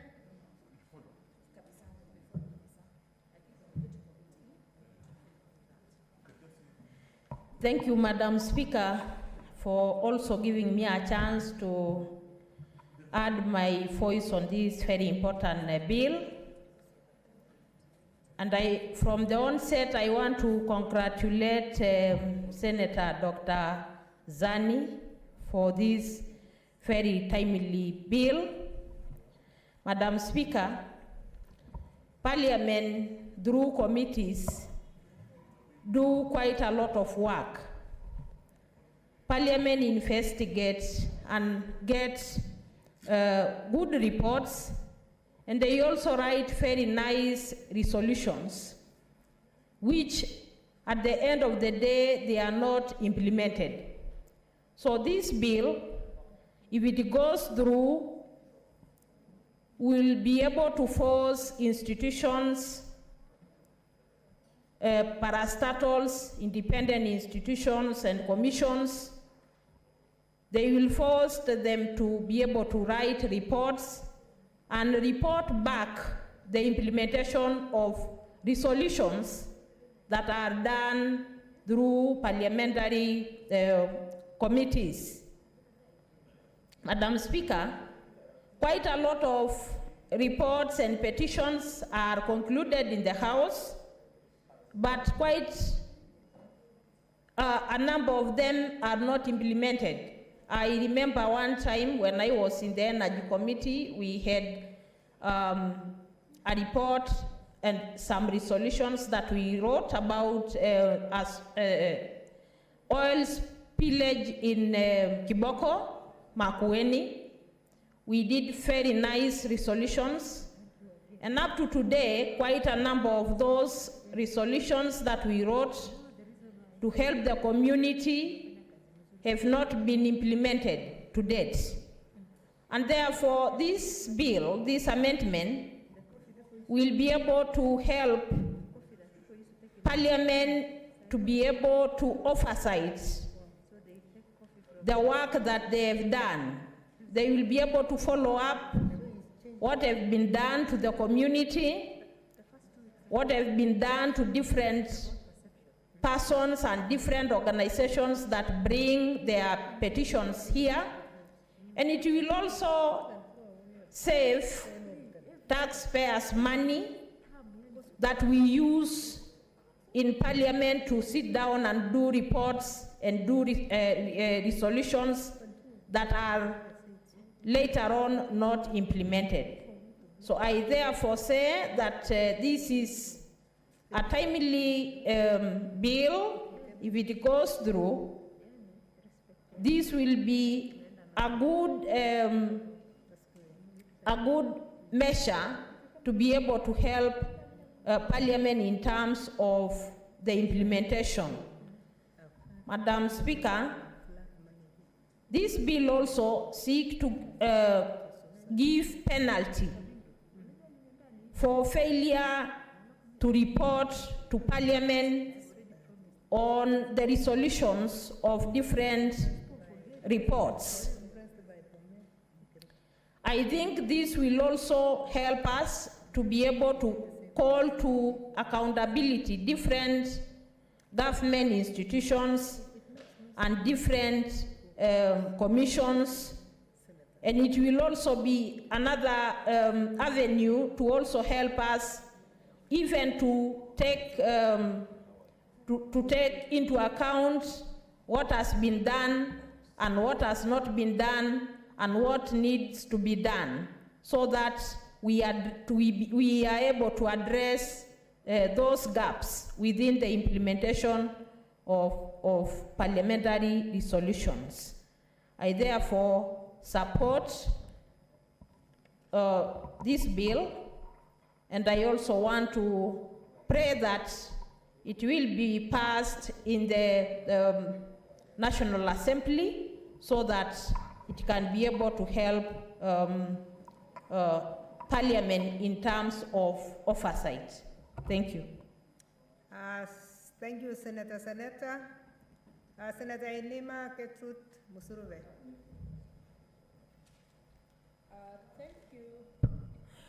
Thank you, Honorable Chair, for giving me the chance to support this statement and to really congratulate Senator Dr. Zani for coming up with a bill that ensures that whatever work we do here is not in vain. Honorable Speaker, the people of this country have the right. They have the right constitutionally when it comes to Article 1. We see that sovereign power belongs to the people of this country. And since sovereign power belongs to the people of this country, they can actually exercise, the democratic right either individually or through their representative. So, Honorable Speaker, it is in Parliament that they are able to exercise this democratic right. They have actually elected their members of Parliament who they have faith in and who they believe will represent them and represent them effectively, Honorable Speaker. Honorable Speaker, just to say on the floor of this House, when it comes to the standing order, the standing orders actually provide the rules under which we can do our business, we can conduct our business in the House in an orderly manner and so on. But there's some little bit of lacuna because it does not overtly really tell what happens to various state organs when they're not able to implement what the same Parliament has come up with. The resolutions of Parliament concerning the many issues that come to the floor of this House. Honorable Speaker, many people come with statements here.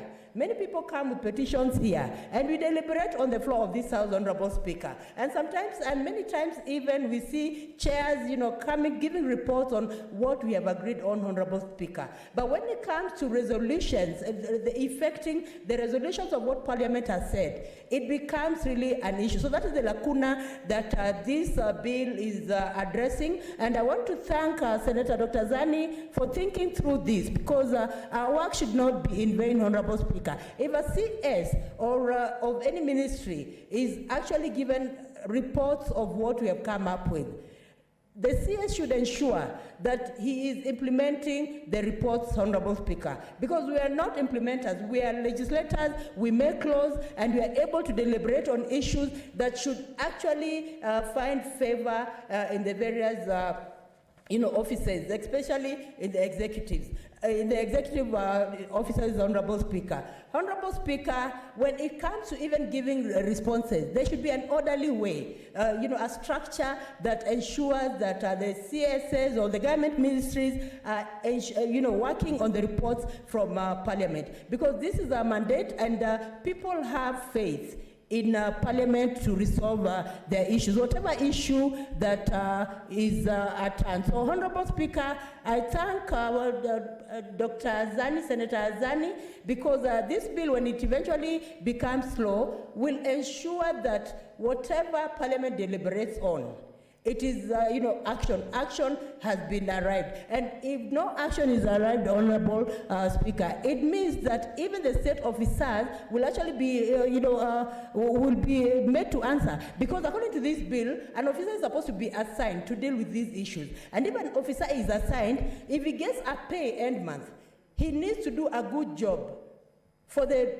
money that is paid end month. And so there's need for even the officers, who are supposed to do this, handle these issues, to be committed to their work. Honorable Speaker, sometimes responses come to the floor of this House.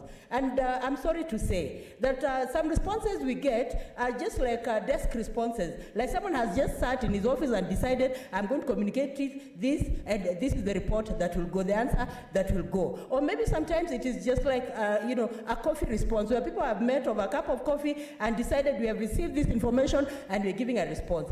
But this is a serious House. When it comes to issues of Parliament, Parliament is serious business for the people of this republic, simply because they have elected their people, and they know that their people are going to defend them, to support them effectively, because power is in the hands of people. Honorable Speaker, I want to support and to thank Senator Zani for coming up with this relevant bill when it comes to our task in legislation. Honorable Speaker, I also want to say that we need to also ensure that this bill does not lapse. Because if it lapses, then whatever work we are going to do as a Parliament will actually be in vain. But our work should not be in vain, Honorable Speaker. When it comes to bills, they should not be delegated. When it comes to issues that we are addressing as Parliament, they should not be delegated. The real office that has been given that assignment should seriously undertake the thoughts of Parliament and ensure that the responses they are giving is satisfactory. The response should not be a response that is begging, a response that will wonder what is happening, will make Parliament wonder what is actually happening. When we look at the Constitution, Article 153B, actually, the Cabinet Secretary is supposed to give a report of what is happening in his docket on a regular basis, to Parliament. But sometimes I wonder, Honorable Speaker, how many times do Cabinet Secretaries decide, I want to give Parliament, a report of what is happening in my docket? If it's, the Ministry of Agriculture, I just give Parliament, this is what is happening. If it's Ministry of Education, if it's Ministry of Devolution. Instead, we see very many questions coming, very many petitions coming, very many statements coming from Wananchi. And when statements come, it means that the issues of people are not being addressed. Because if issues of people are being addressed, then the petitions would be minimal. The statements also would be minimal. So, Honorable Speaker, we have to ensure that we are supporting this statement, this bill from Senator Dr. Zani, and ensure that it sees light of the day so that eventually it becomes bill. I support this statement, Honorable Speaker. Thank you. Thank you, Senator Musuruve. Senator Mahmoud Mohammed Malim.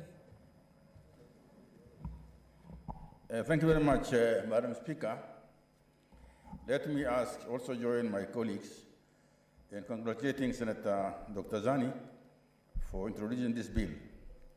This is a very timely bill, Madam Speaker, because it addresses the issue of action taken on parliamentary resolutions by the executive. Madam Speaker, Parliament should not act in vain, because resolutions and recommendations that are made on, from the Houses of Parliament are addressed to the executive, who Parliament oversights. Madam Speaker, if those resolutions and recommendations are not acted upon, then it will mean that there is a serious gap. So this bill is trying to bridge that gap in ensuring that resolutions and recommendations of Parliament are acted upon. Resolutions are actually mandatory, but the recommendations are also what the executive should look and see how they can put in their policy. Madam Speaker, I totally agree with this bill. The introduction of Part 6A which is very timely. And of course, the amendment of Section 7, the Principal Act, Section 7, to ensure that there's no conflict between the law and the way the High Court ruled. Madam Speaker, resolutions of Parliament, I think, having been in the Parliament for the third time now, I think a lot of work is being done by Parliament through committees and actually tabled in the House and passed, but implementation is a problem. In fact, in this House, there was, when I was in House Business Committee, there was talk of introducing implementation committee. I know there's a committee of at that time in the National Assembly, but even then, because executive doesn't take work of Parliament seriously, it has been difficult to implement. So I think when it's put in law, at least we are taking it a step further, so that resolutions of Parliament are actually implemented, because in that way Parliament will not be seen to be acting in vain. I think we should pass this bill, so that we try to give effect to whatever you do in Parliament, because the executive is oversighted by the Parliament, and there's no reason why resolutions which are passed by Parliament are not respected and adhered to and followed and implemented by the executive. I think more than having implementation committee, this particular bill will solve that problem of implementation. So, Madam Speaker, with those few remarks, I beg to support. Thank you, Senator Mahmood. Senator Nyamunga Rose Ogendo. Thank you, Madam Speaker, for giving me this opportunity. I want to support this amendment to the Powers and Privileges Act, the bill that has been brought to this House by Senator Dr. Zani. And I would like to join my colleagues in the issues that have raised. Madam Speaker, this is a very important House. Parliament is a very important House. We take a lot of time doing research, and there's a lot of communication between this House and members of the public, meaning that any statement that we make, bring to this House, or any petition, or any bill or motion, actually all these things are done in this, for the sake of the people of Kenya. But we cannot just be a talk house, where we talk and go away. We pass very good bills and nothing happens to them. So I really want to support this amendment that allows Parliament to have a follow-through to all the bills and all the recommendations that are made in this House. And that now makes us think about the committee that has been touted for a very long time in this House, the Committee on Implementation on implementation. Because the moment we have that bill, even if we cannot start it and end it now, because we are almost at the tail end of the current Parliament, I think that is one thing that we should think about very seriously, and even start the process of having an implementation committee, because we do a lot of work. We do very good debates, and whatever we say in this House, really it is meant for the good of the nation and the people of Kenya. So if we would just be doing this thing for the sake of it, and thinking that we want to see our people, I want to see Kisumu people, that I'm doing a lot of work in this House, yet it doesn't go to help or to change the situation. If somebody brings a statement in this, a petition, and we just talk about the petition, debate on it, and then we leave it there, it doesn't help anybody. But if we have a mechanism whereby there is a follow-up, and after following up, we take it to the end, meaning that the executive or any department of the government which is supposed to deal with it actually deals with it, that is when we will have done our work. So I want to support this, the amendment by Senator Zani, and say that it is very timely. We as a House, and not only in this House, even in the National Assembly, there's a lot of work going on in the two houses, but it is good always to bring the work that we do to very good conclusion, and more so for the benefit of the people of Kenya. So I support, Madam Speaker. Thank you, Senator Nyamunga. Senator Sagaja Johnson Ada. Thank you. Whenever you see Senator Zani has proposed something, you can be sure it's thought of. It's well thought out and necessary. She has distinguished herself over the last 2 terms of being very, very thoughtful of the processes of Parliament and indeed legislation that is meaningful. Madam Speaker, what we're seeing happening currently in many respects, including what Senator Aaron Cheriot was talking about, where the judiciary is writing, there's this institutional tensions where everybody now is trying to claim their space. And the judiciary is saying that oversight has been paused until some agreements are reached. Madam Speaker, it's Parliament, really, because we're in a parliamentary democracy, that should, in essence, exert itself better. And exert itself in a way because the power in Article 1, the exercise of sovereignty, is supreme.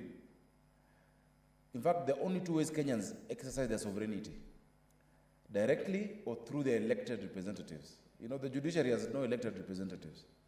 And even their appointment, one or another, has to do with Parliament. So, Madam Speaker, I think it is important for us as the direct expression, because all Kenyans cannot meet together to make decisions or to make resolutions every day. That is the work we're doing. And we need to have that perspective as members of Parliament, that what you're doing is indeed on behalf of the sovereign of this country, which is the people of Kenya. So, Madam Speaker, it must be clear that resolutions, therefore, of the people are not suggestions. Resolutions of the people are not, just made or to be taken lightly, that the government can consider if it feels like or does not consider. Madam Speaker, resolutions of Parliament are binding, and they're binding on the state officers and public officers to which those resolutions are made, Madam Speaker. Our problem, and I'm glad I've seen some of the provisions in this bill by Senator Zani, is really the attitude that certain departments in government have towards, or rather in the executive, because we're also government, have towards Parliament. Because you'll find in the same cabinet, there are certain ministers or ministries that are very, very, receptive and respectful to Parliament and its proceedings. Madam Speaker, in the committees that I've been in and the committee I chair, I'll give you an example. The CS of Labour is extremely responsive, CS Chelugui, and I must single him out. Of all the issues we've had to deal with, he even goes beyond, beyond the normal call to respond. CS Amina as well. The CAS of Treasury, Gashuye, when we've been dealing with these pension issues. Because, Madam Speaker, as much as we must call out those who are not doing the right thing, we must appreciate also those who are doing their job. CAS Gashuye in Treasury, CAS Obure have been very, very useful. But others, I don't know where they sit. Because there's almost contempt and spite or disdain to elected leaders.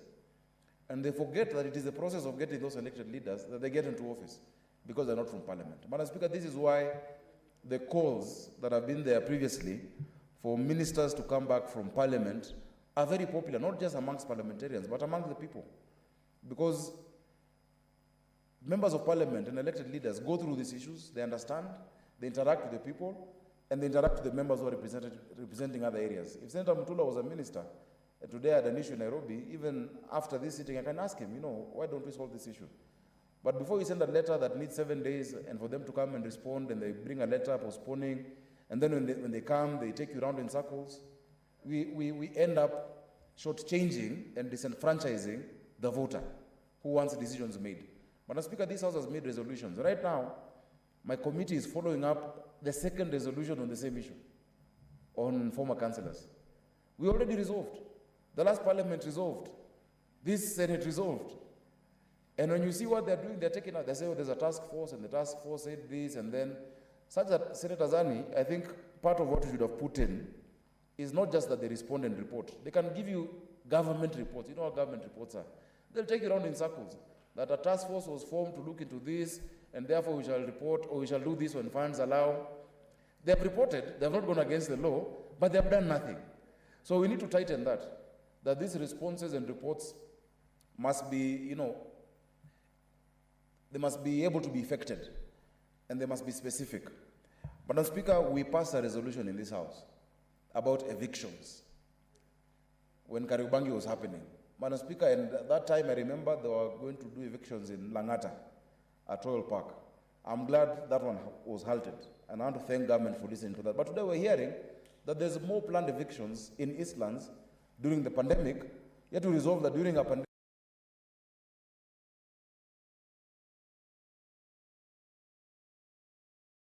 That just shows that disdain and a lack of respect, not of us, but of the people.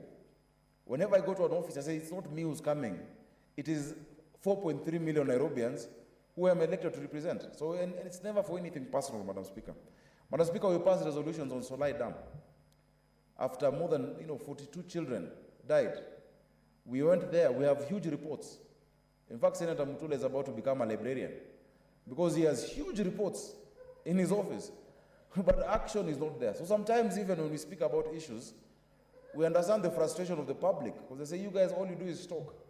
It is true, our work is to talk. That's why it's parliament, from the root word of parlance, to parley. But that talk must translate into action by the executive. And I wish we put an enforcement mechanism. Yes, we put a fine of $500,000 or imprisonment, but we should be able to execute it as parliament. Because when you tell the police to go and arrest the CS of Interior, of course they would not arrest. Even the courts have called them out for contempt. They can't do it. So they sit pretty in those, or whichever CS it is. Madam Speaker, we need to put an enforcement mechanism. And I wish it was our sergeant at arms who are being told to enforce what you call contempt of parliament. The contempt of parliament must be in the penal code. It must be a crime. It must be punishable because it's contempt of the people. Madam Speaker, we need to make sure that even as we do our oversight, we also do it in a respectful way. Sometimes I've been sympathetic. When you look at some of the inquiries that happen, and you see now, because this media thing is bad, people come to play to the gallery. So you see, once the cameras come in, members of parliament or senators wanting to shoot tough questions to look like they, to shine, also puts us in bad state. So even as we insist on oversight, let us be professional as parliamentarians. Let's stick to issues. Let's not personalize things when we're dealing with the executive. And I think that respect then will be reciprocated. Because when you say it's an issue that we're dealing with, this is a resolution passed, where are we? But when you come and use insulting words, sometimes I'm embarrassed, even as a senator, and I'm very happy. Madam Speaker, in my committees, or the committees I've chaired, and the committee I chair, people like Senator Milgo, Senator Kwamboka, extremely respectful. You'll never hear people shouting at guests or at witnesses, or trying to pass points. Bonga points can be found on the weekend, in rallies, but not during committee proceedings. So at large members, let us also, as we demand, as we ask for respect from the executive, let us also be respectful and stick to the issues.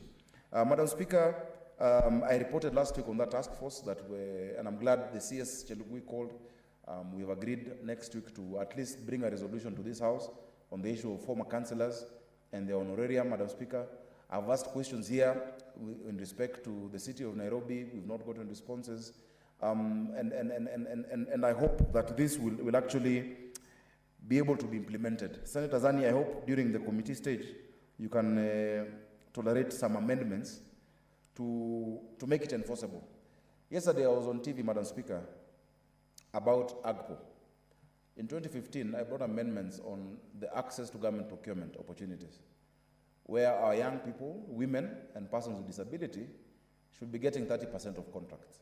Madam Speaker, if there's one law that has been ignored, that has been seen as a mere suggestion, it is the Public Procurement and Asset Disposal Act, which provides for 30%. All these issues we're hearing today, people bringing different economic philosophies, others saying bottom up, others saying we want to rural first, would not be an issue if just AGPO was followed. You can imagine if county governments and national government put aside 30% of the value of procurement in the hands of women and men and persons with disability, and Section 157 of that law is very clear. For instance, in Nairobi, as a county government, I'd be able to give, when I become governor, Madam Speaker, God willing, out of a budget of 40 billion, and you go to what is being procured, Senator Kwamboka will tell you 100 million shillings in every ward, Madam Speaker. 100 million. there'll be no crime. The crime rate will go down. Madam Speaker, you will sort out those businesses at the lowest level. Instead of saying that now you want to come and give us a fund where we just give money to hustlers or whatever. That won't work. That's not sustainable. But when you build businesses and you enable those young people to actually procure, not all young people just want to do a car wash or to get a machine. They want to do business. They want to do business in the Ministry of Defense. They want to start industry. They want to start companies. They want to manufacture those wheelbarrows. They want to manufacture that equipment. And Madam Speaker, if we just implemented it, and in that law, and I wish Senator Shionga was here, or somebody from that Committee on Equalization, if you look at Section 157 of the Public Procurement Asset Disposal Act, it says that every procuring entity at the national and county level must be given a list of which contracts they have given to youth, women, persons with disability, and how much to the Procurement Regulatory Authority, which reports to Parliament through the Committee of Equalization. In fact, that's probably the only law that is specific about which committee. Senator Shionga in a committee, and I heard them talking about their activities, should be tabling here a list saying Makueni County is not giving, or it's giving young people. The Ministry of Labor or Ministry of Defense is not giving young people and women opportunities. And this ministry is doing it. But when you look at laws as just mere suggestions, Madam Speaker, we will try and amend things. We'll come here with the new bills. We'll try and change the constitution. There'll be this BBI, there'll be BBI 2 in the next government, 3. Because our problem is not just the laws we have, but our attitude when it comes to implementing. The problem is not constitution, it's constitutionalism. The problem is the rule of law, how we look at what we have. We don't need anything new, Madam Speaker. So I will urge members to support this law, this bill by Senator Zani, and I will ask the other arms of government that, you know, in a constitutional democracy as we do have, there's no arm of government that is above the other. No arm of government looks up for affirmation, but we look sideways to move together. The executive needs the judiciary. The judiciary needs Parliament. When you start asking, you remember when you used to have fights with the National Assembly, our neighbors, we used to say, no, it is very defeatist to keep saying which house is the upper house, which is the lower house, which is the bigger house.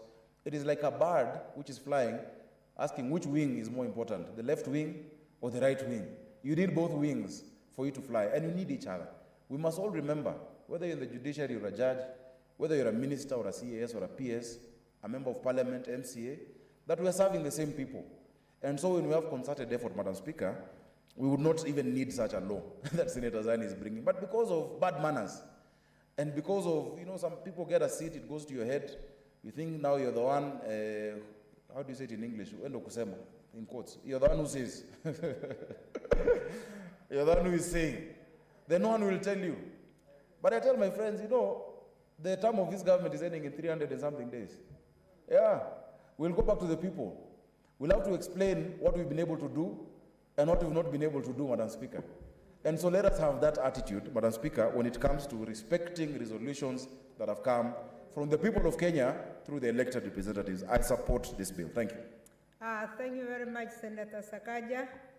That brings us to the end of the debate. I would now like to call on the mover, Senator Zani, to respond.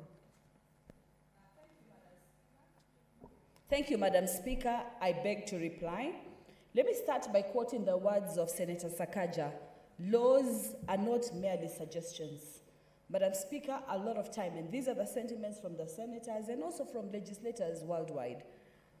When laws are made, it's a long, long process. It entails a lot of work. It entails a lot of cooperation. It entails a lot of research. These laws and the positions we have are on behalf of Kenyans. We are representatives of those Kenyans. Those suggestions have come from them. And those proposals, those legislative proposals that are meant to be proceeded to become acts, are meant to help certain facets that have been clearly indicated, Madam Speaker. And if there's a house that for the longest time, one, we had the issue of pending, we had the issue of money bills initially, and then now we have the issue that after the law, the ruling, we're able to come back again with the laws. But Madam Speaker, we are coming to the end of our term, nearly. We're just left with about a year. And we need to feel a sense of satisfaction and a sense of achievement, indeed, a sense of having moved the wheel to the later stage. So I think this bill is very, very clear. And one of the things that it sets us to do, very clearly stipulated in the intention of the bill, is to provide a structured mechanism through which Parliament is able to receive reports from public officers. Madam Speaker, Senator Wako brought in a very important aspect that some reports or some recommendations might not necessarily be responded to immediately. This is covered in clause 3, Madam Speaker, where we say a report shall contain information. That report that is coming from the public officer shall contain information on A, the action taken to give effect to the resolution or recommendation of a report, or where there is no action. So we're looking at both sides of the coin and really just focusing that we don't want to get a point where we're just getting no action, no action, no action, because that will set a basis again for putting more questions. Where there's no action given or taken or recommendation, that the reason must be given for that specific inaction.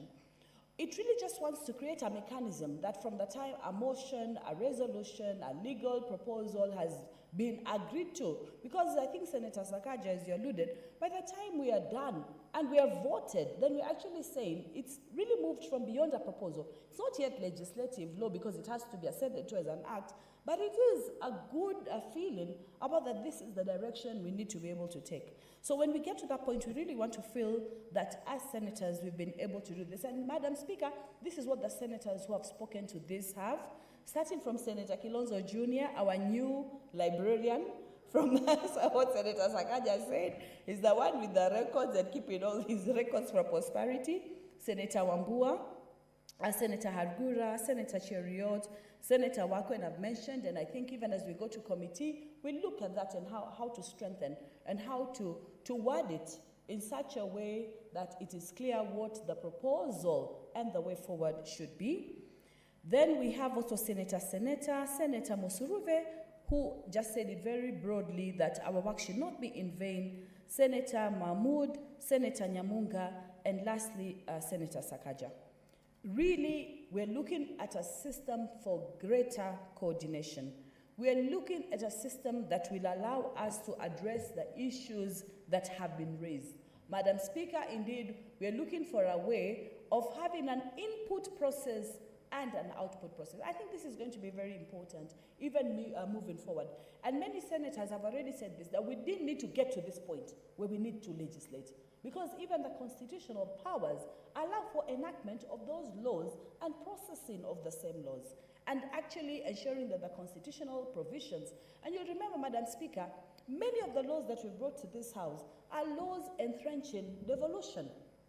And those laws, once entrenched, will enable us implement the Constitution as envisaged, because we had the laws before the Constitution 2010, and now enactment of this devolution. Indeed, on the floor of the House, when we ended on Thursday, we had Senator Milgo's bill, the investment promotion bill, and it was exactly on that, and on entrenching that investment proposal at the county level. So these are very, very key, and it is a way of helping counties to get to where we want to get to. You will remember, Madam Speaker, that many people in Kenya voted for Constitution 2020 because of devolution, and what they looked at devolution as a possibility of expanding the space, the social space, the economic space, very, very key, the political space indeed, and just making sure that administration is easier and better, and this is what we need to do. So I think from what the senators have said, we need to be able to try to solve the problem of follow-through. This is what we want to be able to do, that input, output, we can go through that process.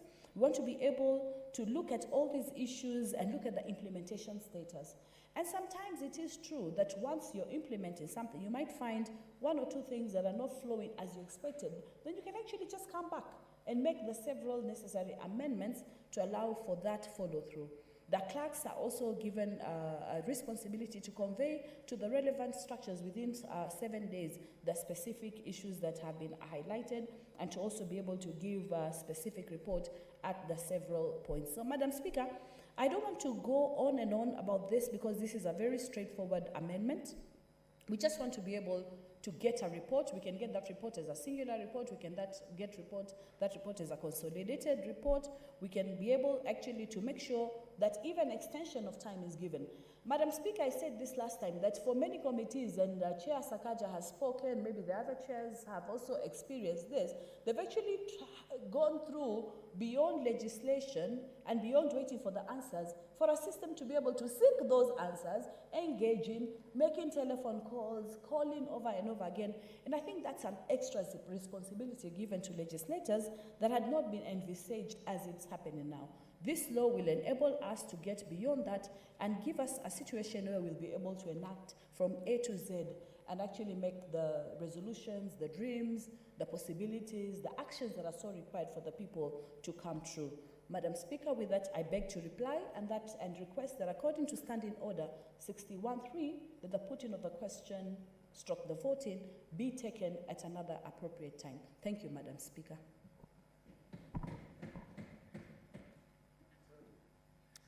Thank you, Senator Zani.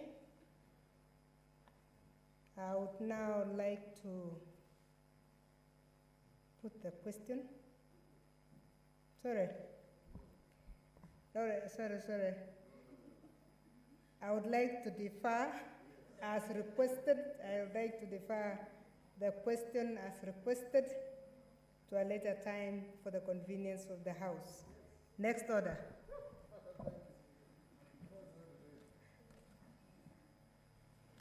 Order number 11, the National Flag, Emblems and Names Amendment Bill, Senate Bills number 36 of 2020, second reading. Thank you, Senators. This is resumption of debate, which was interrupted on Thursday, the 8th July. The mover had finished. It had been seconded. So the first debate will be done by Senator Kilonzo Mutola Jr.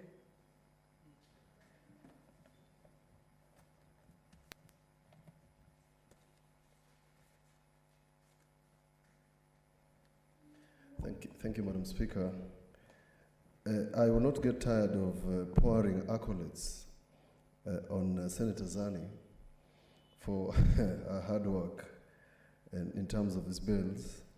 We are proud of her, even if we have to sound like broken telephones every other time we repeat this. There's value in having women leaders like Senator Zani. Madam Speaker, I rise to support the National Flags, Emblems and Names Amendment Bill 2020, and I must declare my interest on this matter. I have a lot of time, Madam Speaker, for the National Flag, Emblems and Names Bill. Or should I wait? Because now I don't know whether to say Madam or Mr.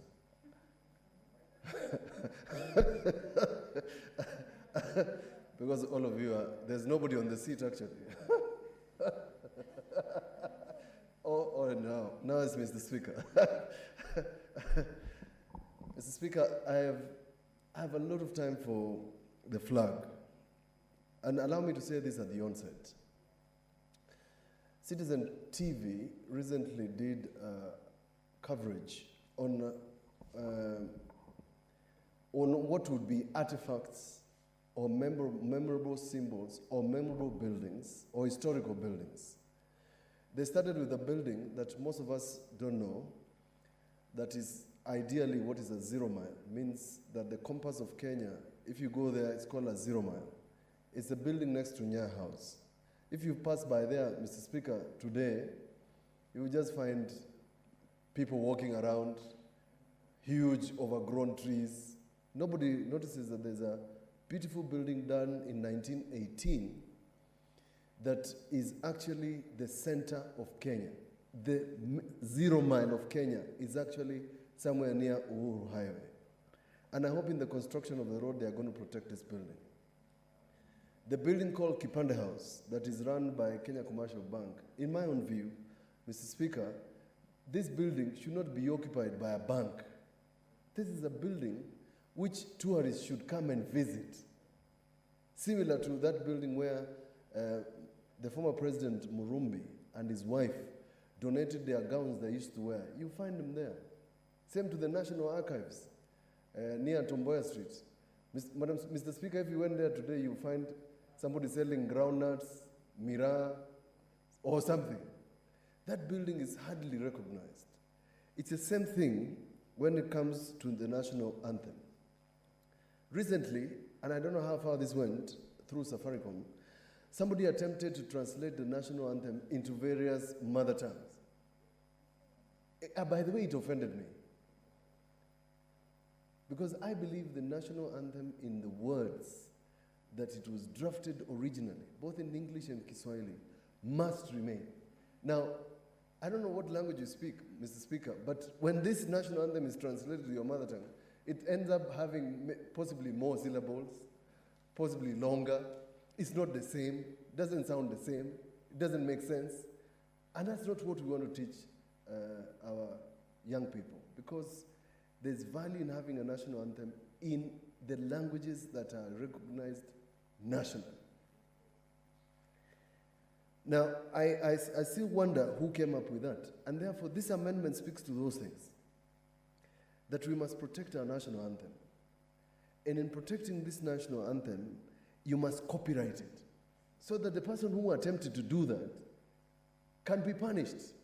Because that's not what the concept was when it was originally crafted and originally drafted.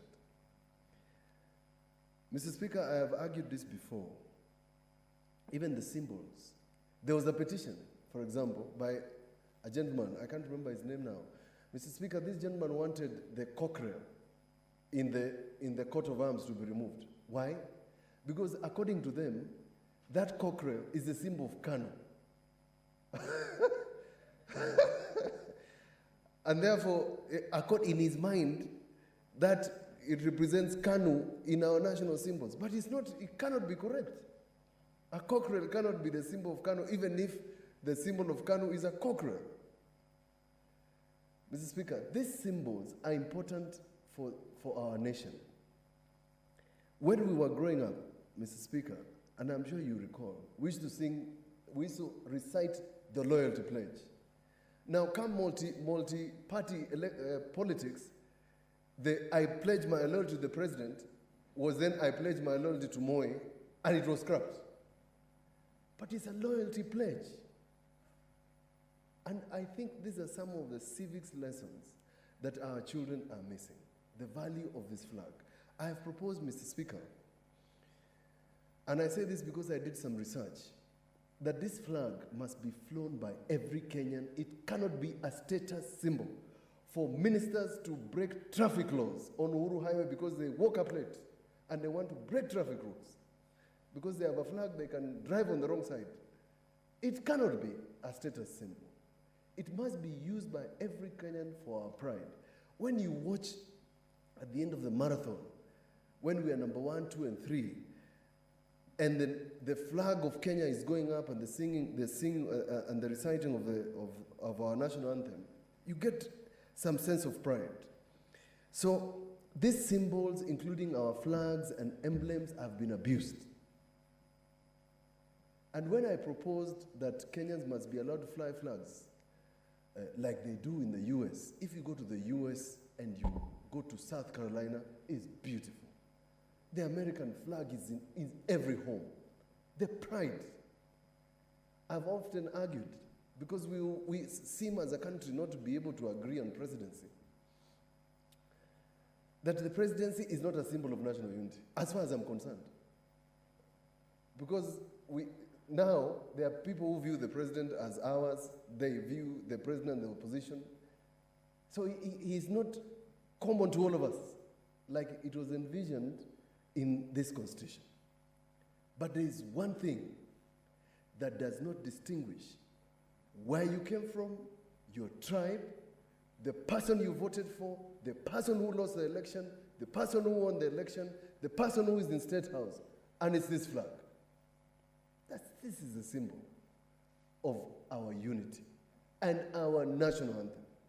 Now, I was digging, because that was my proposal, that either at Jamhuri Day or when we are happy, somebody has won something, I just go to my office, raise a flag, you know? In November 1963, and to be precise on 25th of November, the late Tomboy as Justice Minister, as young as he was at the time, moved an amendment to ban the flying of flags by every Kenyan. And there was a reason at the time. The Hansard records, Mr. Speaker, that the colonialists, those Europeans who we threw out of Kenya, were using the flag in the toilet. It was all over the place. So it was being abused.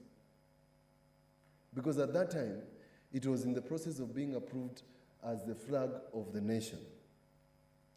But, Mr. Speaker, is that the position today? It is not. So the mischief of banning the use of our flag, in my view, Mr. Speaker, and I can say so again and again, has been, as we have done away with it and the mischief no longer exists. So these flags and these symbols are important for our nation. These small little things and bands that we wear, every time I travel outside the country, people admire them. I have to give them out. Somebody says, what is this? Is this the flag of Kenya? Could I please have it? And I give it with pride. This symbol, because it is the symbol of our nation. And that is the reason I support this, because it's protecting the national anthem. When I was studying abroad, and I was on my way back, the color of Kenya Airways used to settle our minds. But when you got in, they were either playing an African song or they were playing the national anthem. By the time you got into the plane on your way to Nairobi, inside that plane you felt that you're already in Kenya. It's a beautiful thing. And I think we should be playing our national anthem a little more often. I think we should protect it a little more often. And to symbolize this, Mr. Speaker, and Senator Zani, I want you to confirm, if you walk into my office here, you'll find I have framed the national anthem in Kiswahili. It's here in my office. In my office on Ngong Road, I've framed both the English version and the Kiswahili version. It's in my office, framed. On the wall as you walk in, you see the national anthem of Kenya. That is the pride I have in these symbols of this country. And it's an emotive issue. And we must continue speaking about it. Because in a divided country like this one, going into a divisive election, going into the sort of things we are going, the sort of things we say in public platforms, you want to look around and find something that will remind us that whether you come from Samburu, Kwale, Machakos, Kisii, whatever it is, we are all Kenyans. And therefore, allow me to again congratulate Senator Zani for this very noble cause of making sure that this is copyrighted. We were discussing it. Can you imagine, Mr. Speaker, somebody went and patented the word Hakuna Matata.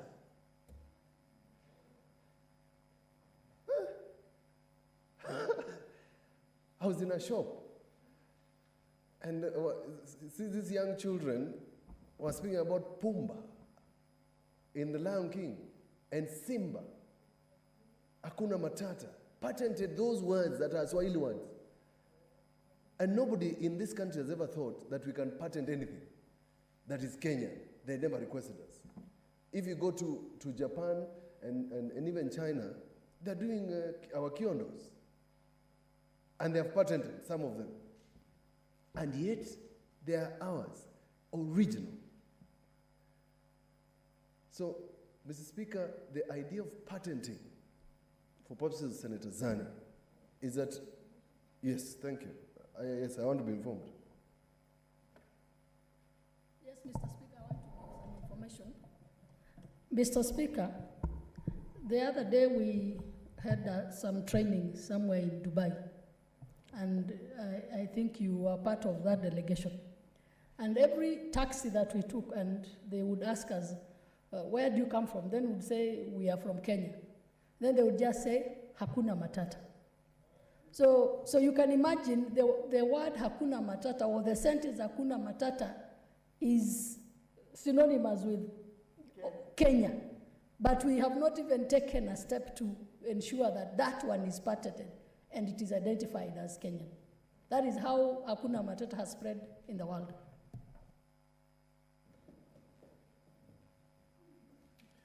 Thank you, and that's exactly what I was saying. In fact, for somebody to go to Disney World and patent Hakuna Matata, it's a mockery. It's just a mockery. It makes me feel very bad about some of the things we do.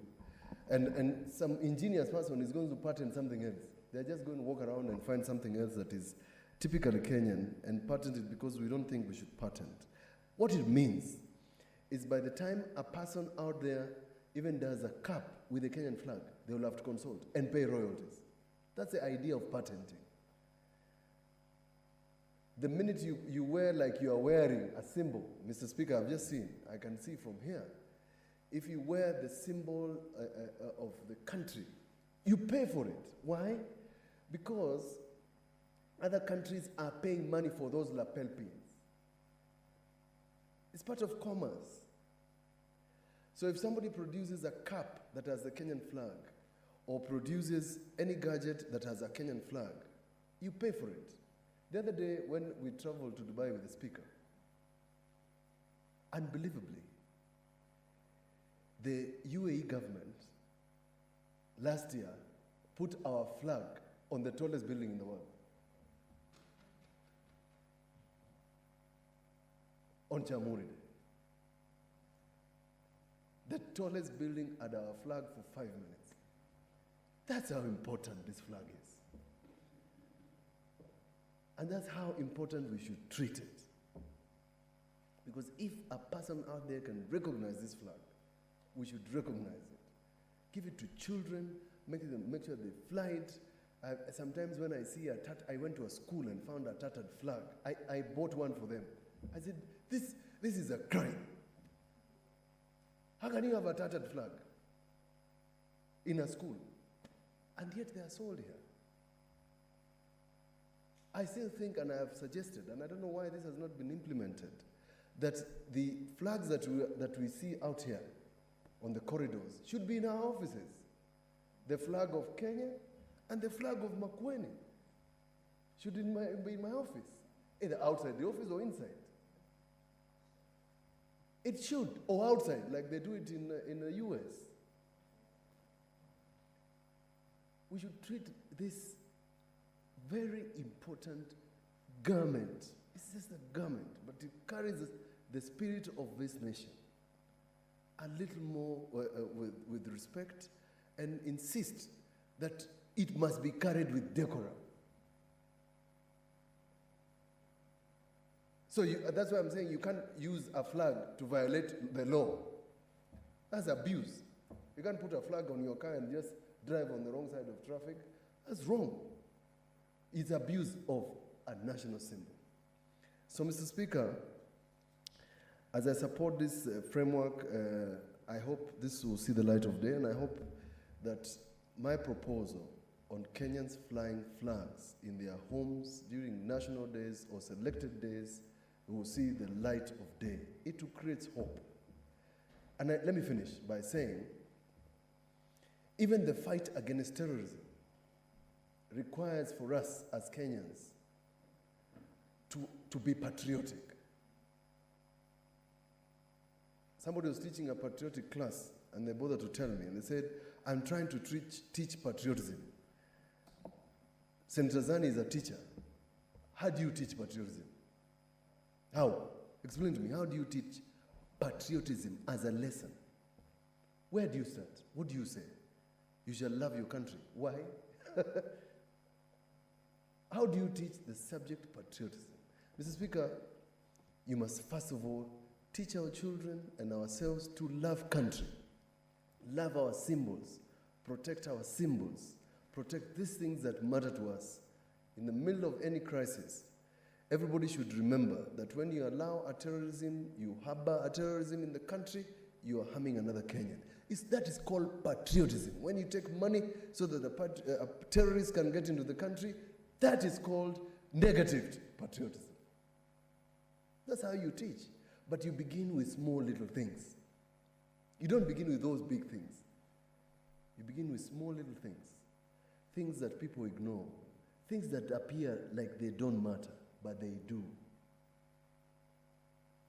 when people are watching football, out there you see their flags on their faces. I watched the match recently.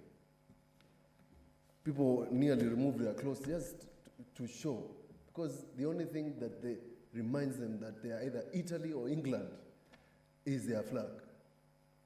That's why this is important.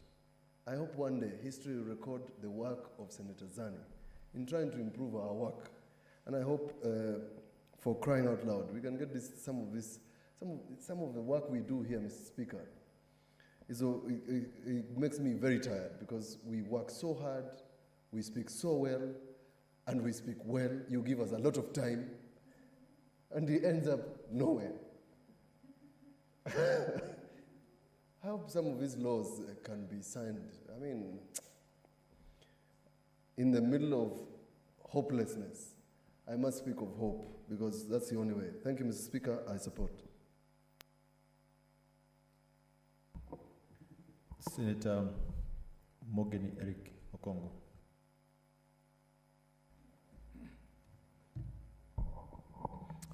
Thank you, Mr. Speaker, for also giving me this opportunity to support this bill that has been sponsored by Senator Zani. Mr. Speaker, I don't want Kenyans to think that just anytime I speak, I only want to give many praises to Senator Zani, but it's because of the good work that she's doing in this House. Just imagine, who would have thought, Mr. Speaker, that we need to propose an amendment to this act to protect our national anthem. People will be thinking about other things and forgetting such a very critical aspect that has been brought to the attention of the House. I think Senator Zani has restored our faith in education. It's not for nothing that she's called doctor. And if there is anybody who doubts that she went to school and went to school properly, they should look through the Hansard of this House to know the quality of the person that we have in Dr. Zani. And Mr. Speaker, that's why some of us who belong to this party called ODM, we respect ODM. Just look at the quality of the nominees we have brought to this House. Many of the bills that have been proposed by Senator Zani are important. They unify all of us. When we make contributions, Mr. Speaker, we want to acknowledge oftentimes the good work that is being done by Senator Zani. So we compliment you, Senator, and we hope that you will continue doing this good work. Going back to the bill that is before the House, you know, Mr. Speaker, some of us who are practitioners, anytime you place a limit on a legislation, some people can be very mischievous. And a good example, Senator Mutula will tell you, is people who said that our leases, you know, our land titles that we refer to as leases should have a time limit of 99 years. And exactly about 10 years ago, when these leases were expiring, there was chaos all over, because some people took advantage of ignorance of people who had inherited land, who didn't know the exact time when those leases were expiring, and people lost land, lost property. So a mischievous person can do something that this country will feel very embarrassed about if they stepped in at the expiry of 50 years and they did something that will make us lose this national anthem that has been with us for many, many years. And I was trying to look down memory lane. You know, incidentally, the person who assisted in composing this national anthem is somebody who had also gone to school, and gone to school properly. Professor Washington Omondi was among the 4 Kenyans who helped in composing our national anthem. Of course, he was helped by other Kenyans. There was George, there was Peter, and I think one guy, one white person called Graham. So you can see that what you are doing, Senator Zani, was started by scholars. You are just building on what other great scholars did. And everybody who has gone through school, Mr. Speaker, you know that we are taught singing our national anthem right from class 1. Some of us who didn't go to nursery school. When you go to class 1 in our schools, you sing the national anthem at least once every week. We used to do it on Mondays. Because it's a unifying, it's a unifying factor. When you say, God bless our land and nation, let's dwell in unity, I mean, it's something that should unify all of us and make us feel that we are proud, patriotic Kenyans. So it's something that we need to protect. Imagine for the many years that Kenya has been independent, we have never made any changes to our national anthem. We have never made any changes. And I think if we did a competition in Africa, the guys who composed ours, I think did a fantastic job. It's one of the best. I've watched people, even when we are doing international competitions, when their national anthem is being played, I think Kenya has one of the best lyrics. When you listen to it, you can see that even the people in the stadium are enjoying. So I think what you're proposing, Senator Zani, is a good thing. And as Senator Mutula has said, we should echo what happens in other countries. If you travel to countries like Australia or even the US, people put flags outside their homes, as a sense of pride that you belong to that country, that you are a citizen, you are a national of that country. And that's what should happen. If you watch international matches, when maybe England is playing Spain, you will see people come to the stadium carrying the flags of their countries. So even vehicles, as they are coming to the stadium, they're having the flags of their national country. So I think our flag is something that should make all of us to be proud, to have a sense of pride that we are Kenyans, and it should be accessible to all of us. That's why in the last Senate, I really didn't agree with the bill that was passed by Parliament, the previous Parliament, which denied our governors the right to fly flags. Because, Mr. Speaker, if you read Article 6, let's accept the architect of our Constitution is that we have two levels of government. That's what Article 6 says. We have the national government and we have the county governments. So if you can fly the national flag at the national government, why are we denying this privilege to the people who are heading county government? It's a law that I do not agree with.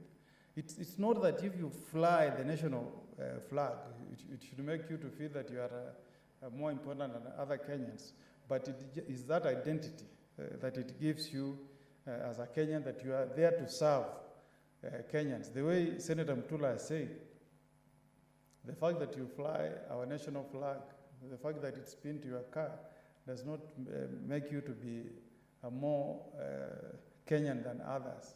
It should not make you have a sense of self-importance. It should just be a sense of pride in you. You are Kenyan, you are proud to be Kenyan, and you are serving your country in a very patriotic way. That's how it should be. But in this country at times, one feels that if you are flying the national flag and you are a cabinet secretary, then you are a very extraordinary Kenyan. You're just first among equals. You can, even if you look in this house, Senator Pogisho here is a former cabinet secretary. When I was serving as a member of the Media Council of Kenya, we used to pay courtesy call to him as a cabinet secretary, Minister of Information.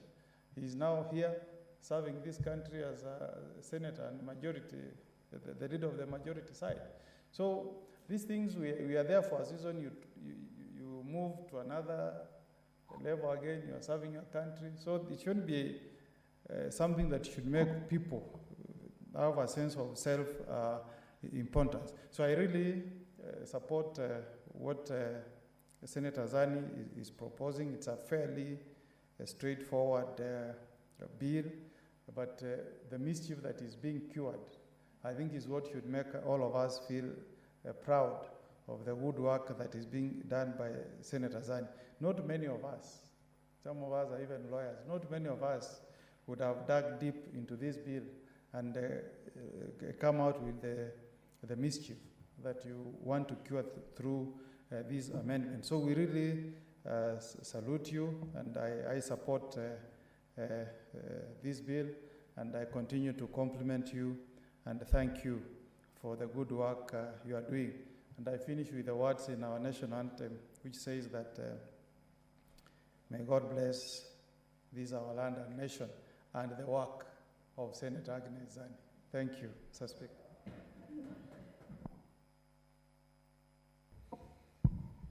Senator Pogisho, someone.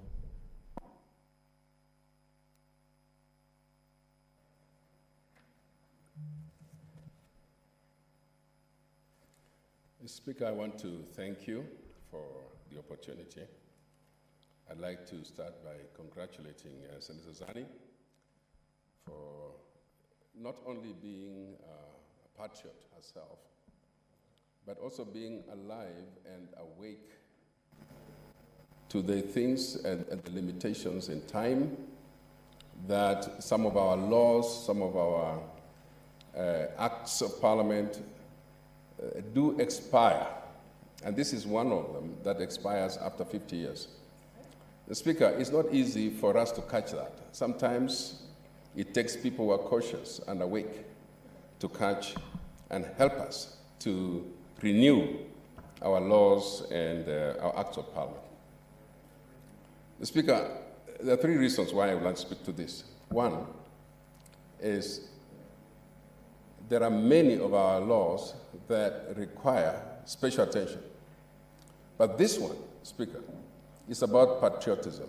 This one is about loving country. This is really specifically a situation where all senators, in my view, should be present here to discuss. The Speaker, sometimes I fail to understand. When a motion like this is being discussed, and you find that it is not catching the interest of everybody in this country, including all senators, which I think they should all be here, to discuss something about your flag, your emblems, and this is a very important part of our laws. So I want to congratulate Senator Zani for being that cautious and conscious so as to bring us to think about our national anthem, our emblems, and our names. We're going to focus mostly, Speaker, on the national anthem because that is the unifying factor for us. That is the role of, that is one of the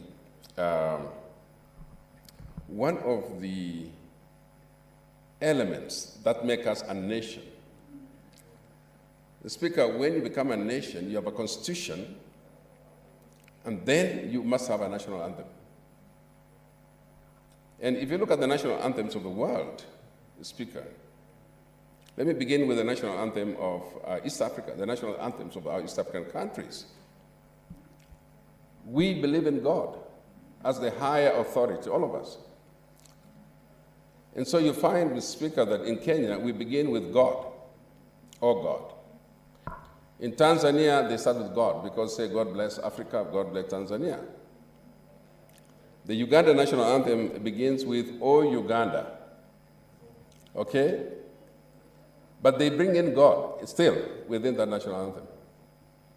It's because the African nature is that we know that God is sovereign, and then we have leadership below that, under God.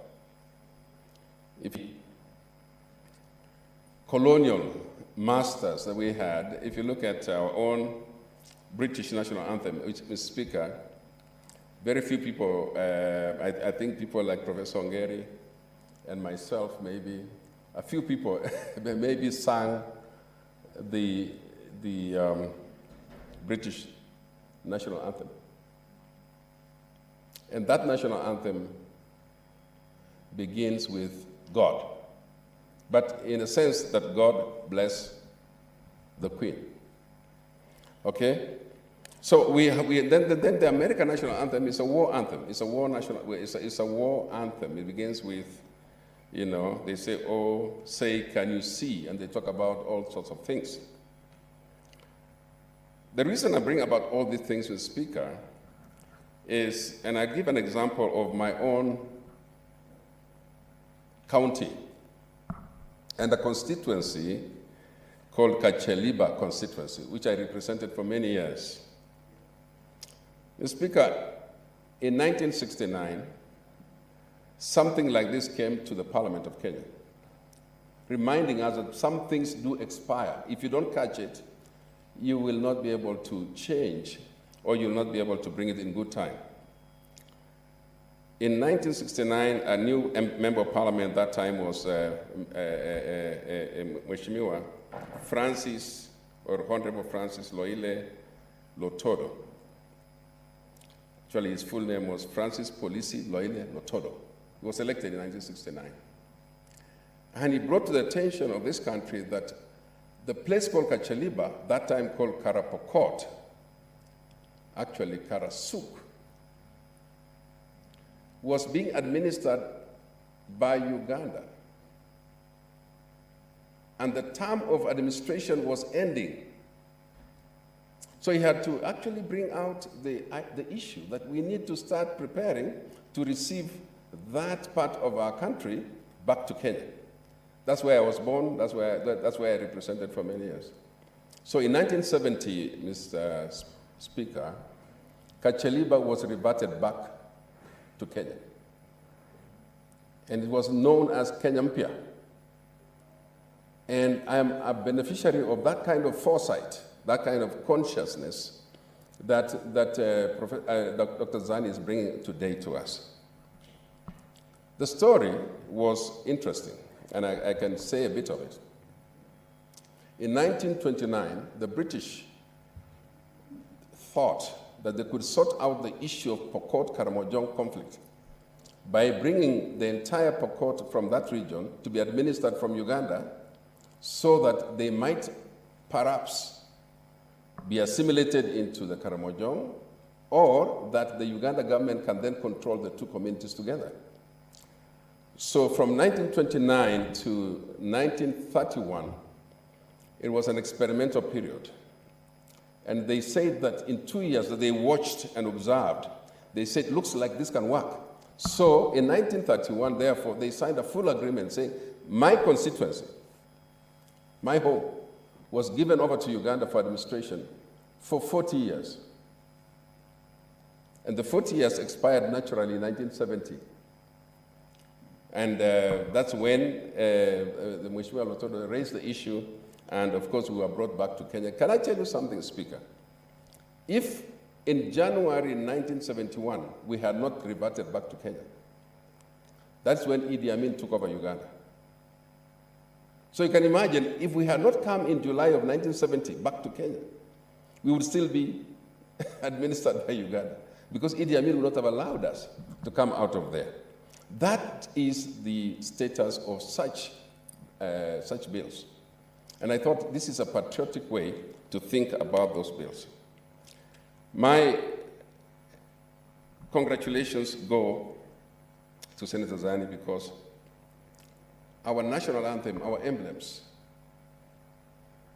I propose in this contribution, Speaker, that having dealt with the national flag, national anthem, national names, and even places, we should therefore then cascade this to our counties, because the flags of the counties need to become part and parcel of our national flags, the flags of the counties, so that they are important enough for us to have the two flags, since we have already adopted a two-system of government, so that we have a flag. And I agree with Senator from Akweni, who proposes that when we deal with the offices of senators, outside your office, they should fly two flags.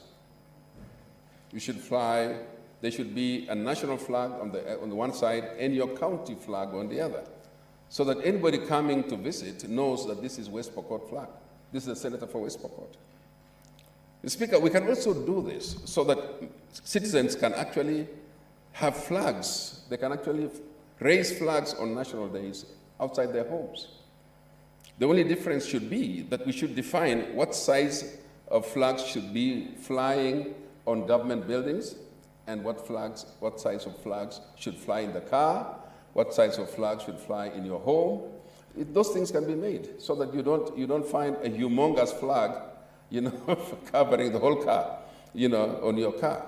That's why we should be able to do that. I think in other countries, you can tell a government building by the size of the flag.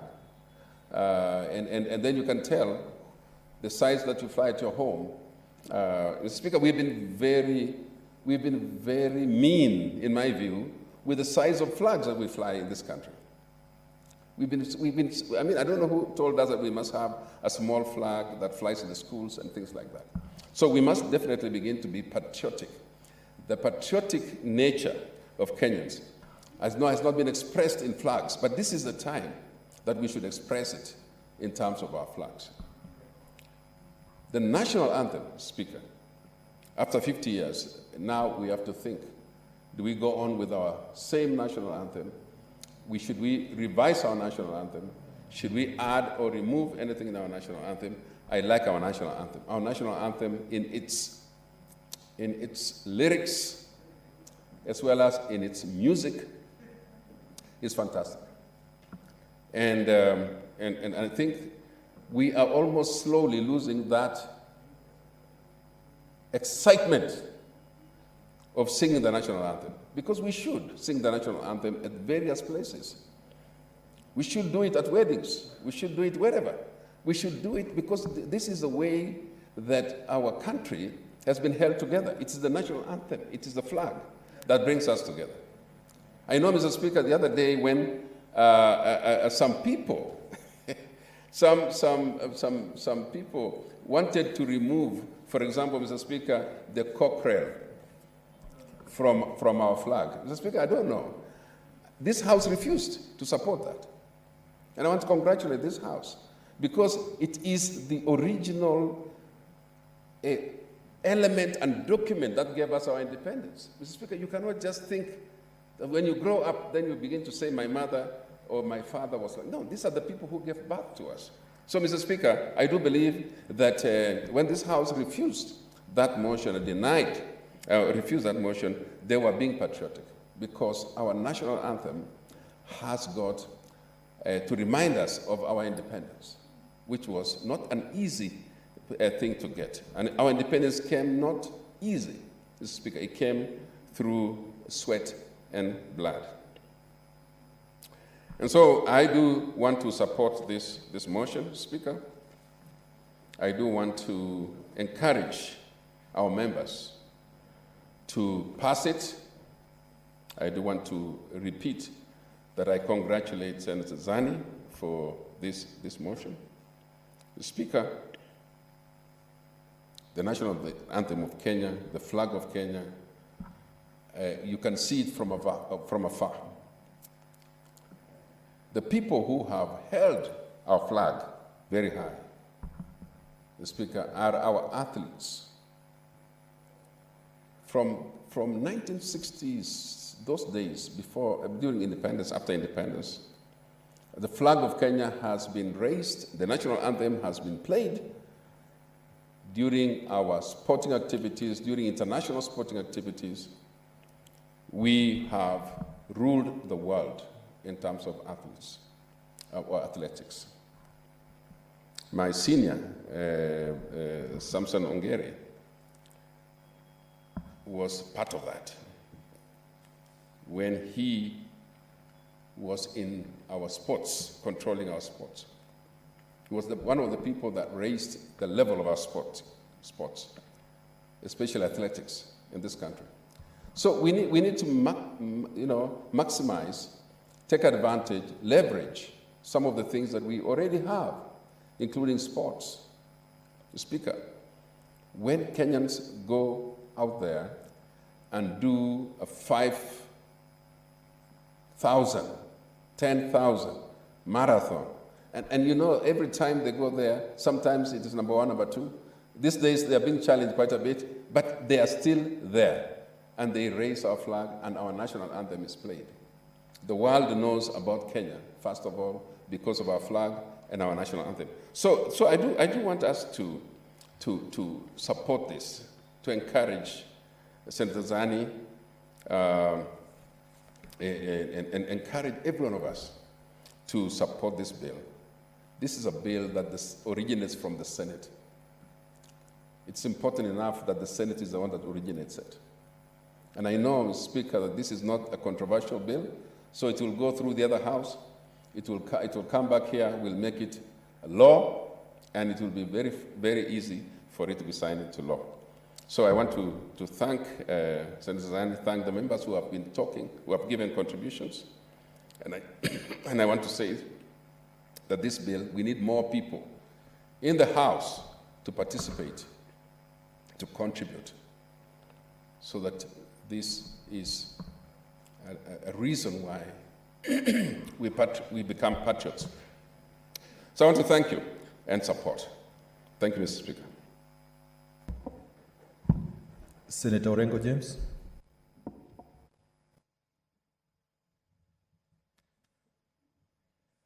Thank you, Mr. Speaker. My apologies to Professor Ongeri, because he was here earlier, but I think we have enough time.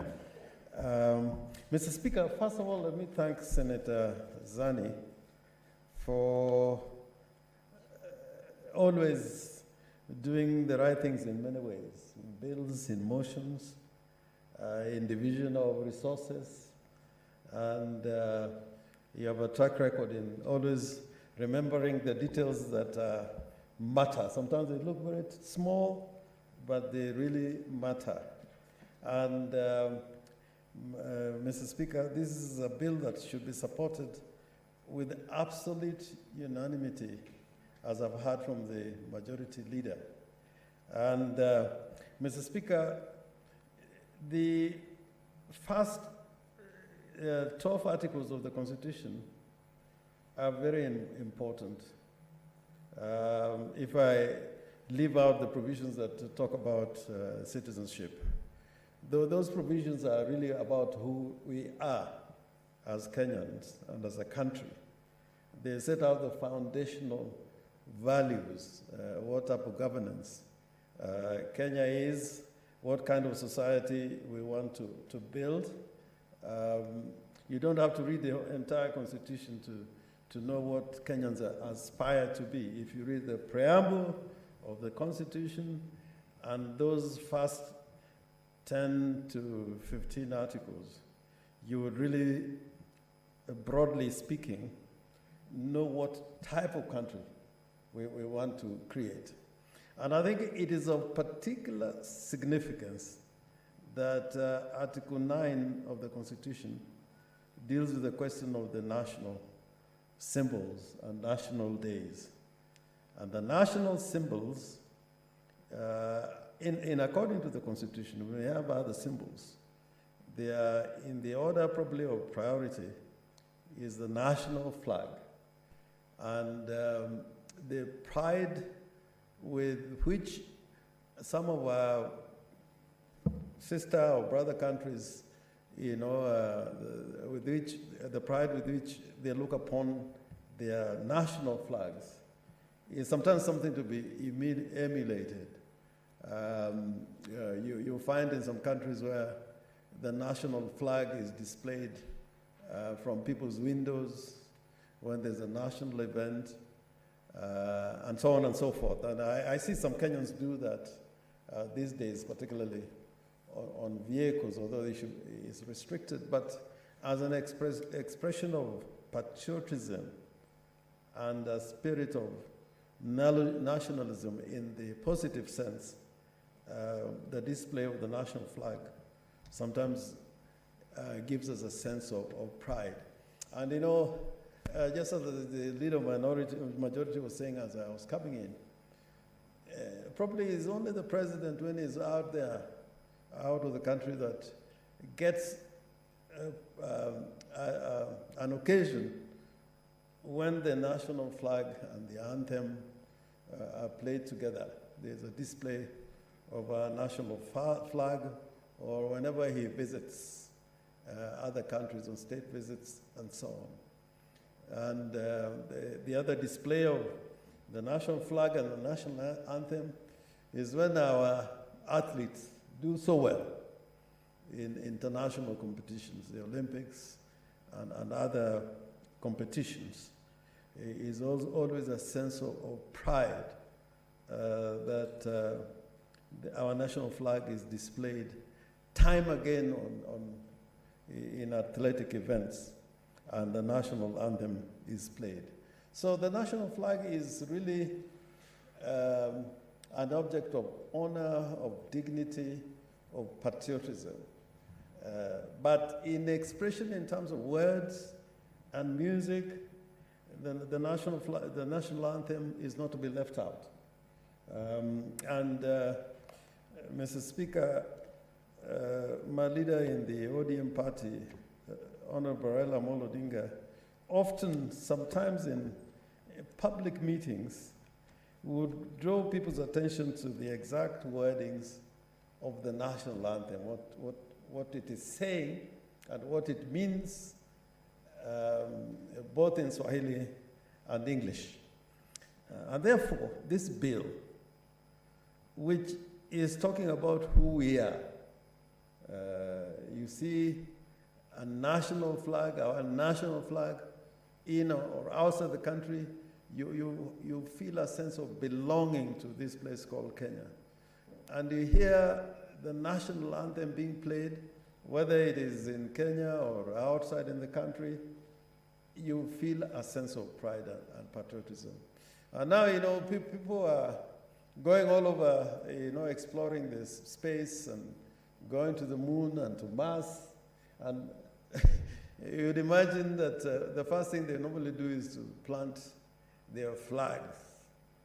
When the poles, the North Pole and the South Pole, were almost inaccessible, the people who go there went there with their flags and a sense of pride. And maybe one of these days, Kenya will also be in the space race.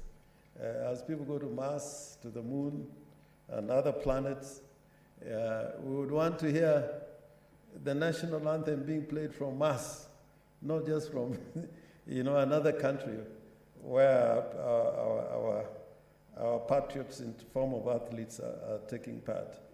And therefore, Senator Zani, there are little things that matter that most of the time we don't think about. The significance of the anthem, the words that constitute the anthem, the people compose our national anthem. I think there's a bit of a controversy whether the words came from Hislop. There's a gentleman known as Hislop who was a director of music. Sometimes he's given the accolades that he was actually the composer. But when you hear the music, the words, I think it's really a Kenyan, truly Kenyan composition in terms of its words, in terms of its composition, in whichever language, English or Swahili. And I'd hope that, in fact, as we encourage every legislation, and even now the courts, some magistrates are writing their judgment in Swahili. We hope that there should be a popular version of the national anthem in the Pokot language, so that people can sing it with their drums or whatever music they have. And when the leader of majority comes to Siaya, he will now listen to the Luo version of the national anthem. Now, the instrument there will be Nyatiti, as opposed to other musical instruments. And when I go and see Senator Zani for a visit in Kwale, I hope to hear the Kayamba. And when you dance to the Kayamba and coastal music, the dance steps are also different. Yeah, and I've seen Senator Zani respond to music, but when the kayamba is being played, she's even more enthusiastic than when she hears a nyatiti. So really, there's not so much that one can say about this bill in terms of its necessity. But I think if we can protect everything else, including our coat of arms, our flag, really the national anthem also deserves to be in a place of honor. And that honor must be written in our statute books. And hopefully, I hope that all of us know the national anthem from the first stanza to the last in Swahili and English. Because sometimes when you hear the national anthem being played, people are comfortable with the first stanza, but when it gets the second stanza, you see lips moving. But if you know how to read lips, they are exactly not speaking the exact words that are in the national anthem. Now, since the national anthem, its protection and provisions relating to it is constitutionalized, I think its protection must also be elevated into the appropriate statute, not just the Copyright Act. And I think the choice of elevating to this statute known as the national flag emblems and names is a place where really it belongs. And I hope this contribution on the part of Senate in coming up in this bill as propagated by our gracious lady, Senator Zani, would find itself in the statute books in terms of that, the act that is being amended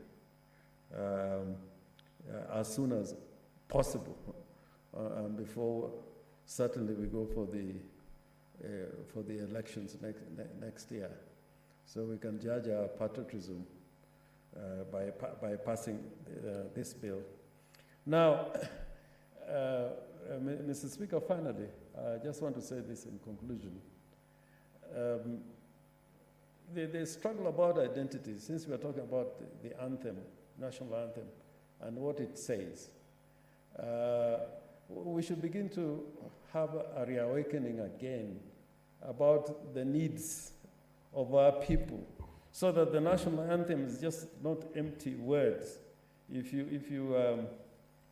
you go through the national anthem, which is in the schedules to our constitution, there are words which are very powerful, and you know, they invoke the name of the Almighty, and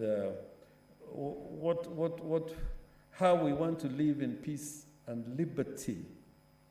Peace and liberty. Just on that first stanza, amani na uhuru, peace and liberty.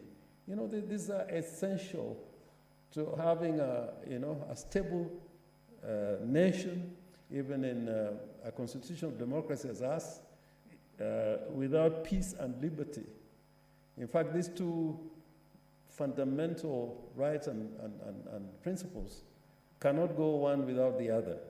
You cannot have peace without liberty. But I think the foundation of peace is really liberty. And lastly, that there should be plenty be found within our borders. I'm just talking about the first stanza, not even going to the second and third stanza. Plenty be found within our borders. Now, it's not plenty just to a few of us. It's plenty within our borders to everybody, every single Kenyans. And I think this is one of the things that, we must begin to focus our minds to. It is never too late to do so. And Mr. Speaker, although the elections are coming next year, when everybody will be talking about, about the elections and what promises are being made. But I think some of these things is never dependent on an election cycle. They must be delivered to the people of this country now. And I hope that in talking about plenty being found within our borders, be found, not given, be found. We can create that plenty so that it can be found within our borders. It's not tokenism. It's not tokenism. And tokenism cannot help. Even the most,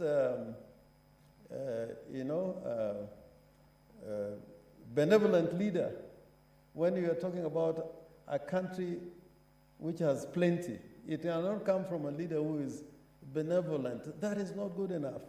It comes out of creating a nation that makes it possible for plenty to be found within our borders. And I think I'm a little bit agitated as we now on this circle that we must think about, the changes that may come in the next 12 months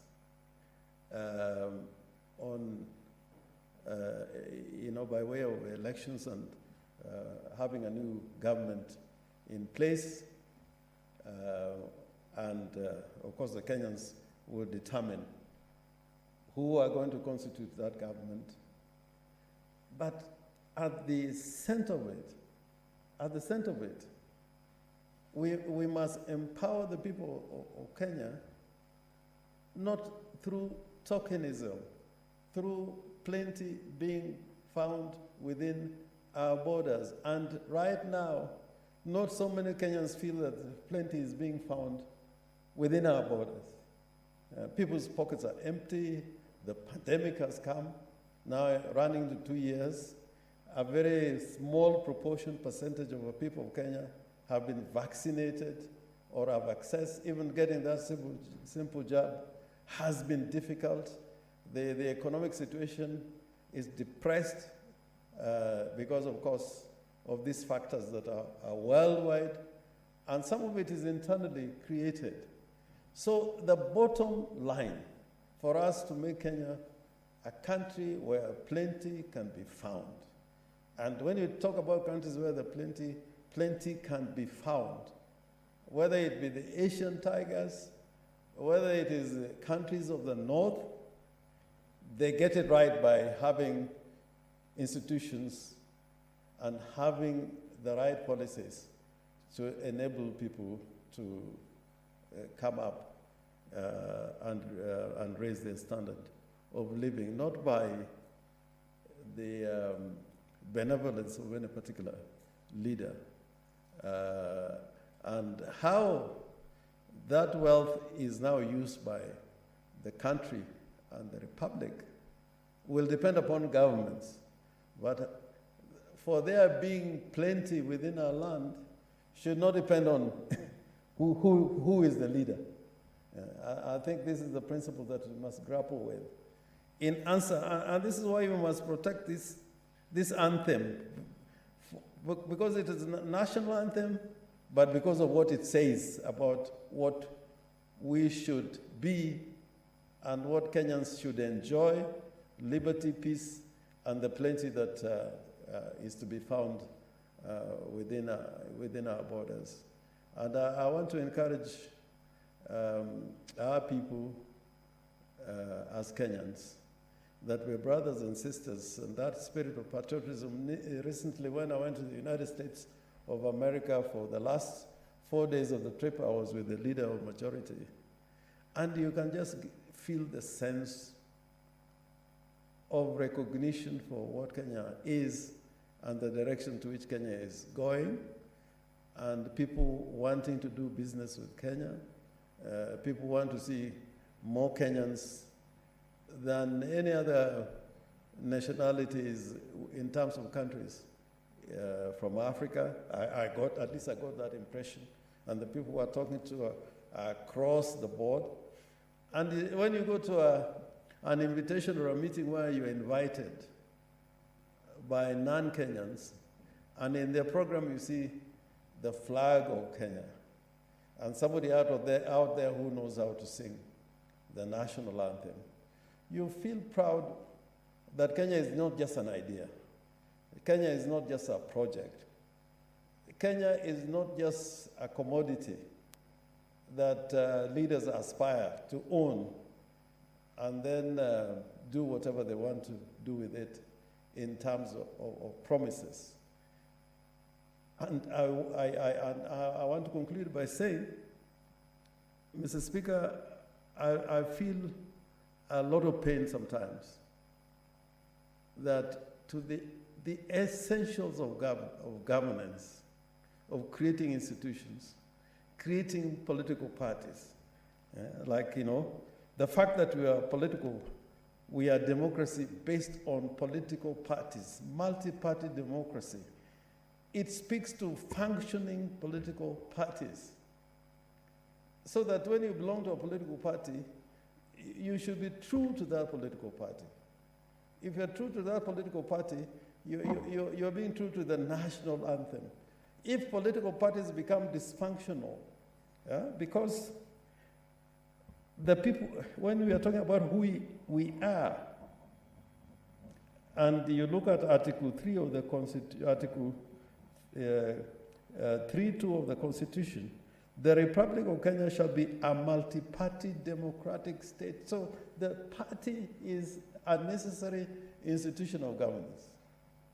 So I want to say in conclusion, there's one time I said it before this House, that when parties become dysfunctional, they also have an impact on how we operate as a nation. And I hope that in the fullness of time, before we go for the BBI and the elections, we would have functional parties where, like in my ODM party, whereas Zani is my Deputy Secretary General, I recognize her position during the day and during the night. She is my leader in the party. So if you want the national anthem to mean anything, if you belong to a political party, you may have your differences, but at least obey the structures and the leadership of that party.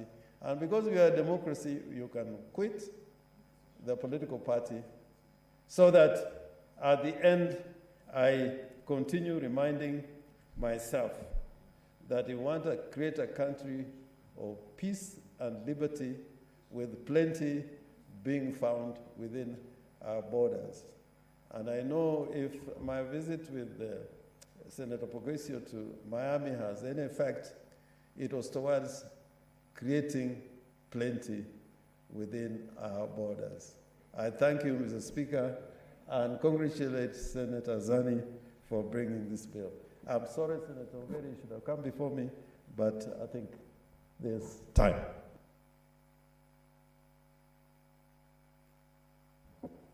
Senator Gertrude Msuruve.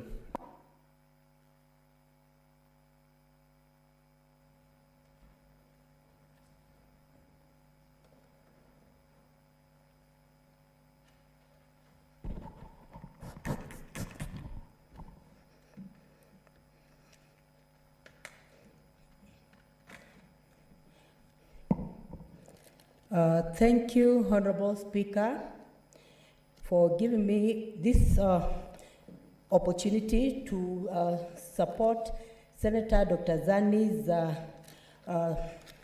bill. And I want to start by saying, Honorable Speaker, that when we are talking of the national flag of Kenya, the anthem, and all these, they are actually symbols, national symbols. And when you look at Article 9 of our Constitution, it states clearly that the national symbols of the Republic are the national flag, the national anthem, the coat of arms, and the public seal. Honorable Speaker, I would like to state clearly that when we are talking about these national symbols of Kenya, it is not something that has just started, Honorable Speaker. It is an issue that started in 1963. The wheel had already been invented in 1963. And it was invented when we got our independence. And in 1963, history states very clearly that when Tom Mboya was in office, and it was actually the right office for him, when he was in office and we already had independence, he actually visited the office of President Kenyatta Sr. The current president we have is Kenyatta Jr. So he visited that office and rightfully advised in his docket that there need to be cautious about the national flag, because there was a proposition that KADU really wanted maybe its flag to really be the one to be national flag.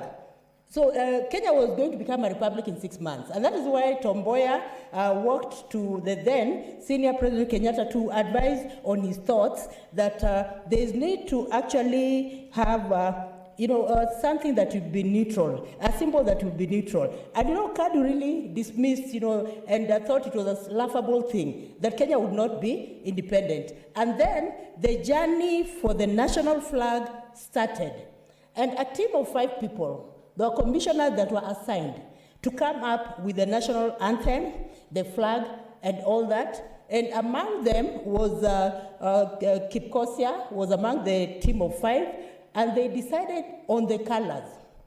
And the colors are symbolic, Honorable Speaker. When you look at the flag, we see black. It represents the people of Kenya. When we look at white, it represents peace. When you look at red, it represents the blood that we shed. When you look at green, it represents the landscape of Kenya, Honorable Speaker. And by that time, Honorable Speaker, it was thorny for Kenya. We did not have our independence. And so that is why the team decided to actually come up with these colors that were actually symbolic. And I want to say, Honorable Speaker, these colors are actually symbolic because they always remind us that as a country, we are one, we must be one, and these are colors. This is an anthem that should be there for posterity, Honorable Speaker. Because, Honorable Speaker, when you look at all, countries all over the world, you will find that they have their national anthem, their flags, and they represent something. And when you're talking of national anthem, when you're talking of the flags and all these symbols, it started with the Britain in 1825. It was the first country to originate this. And when it originated this, then it actually also came up with the words, God save the Queen.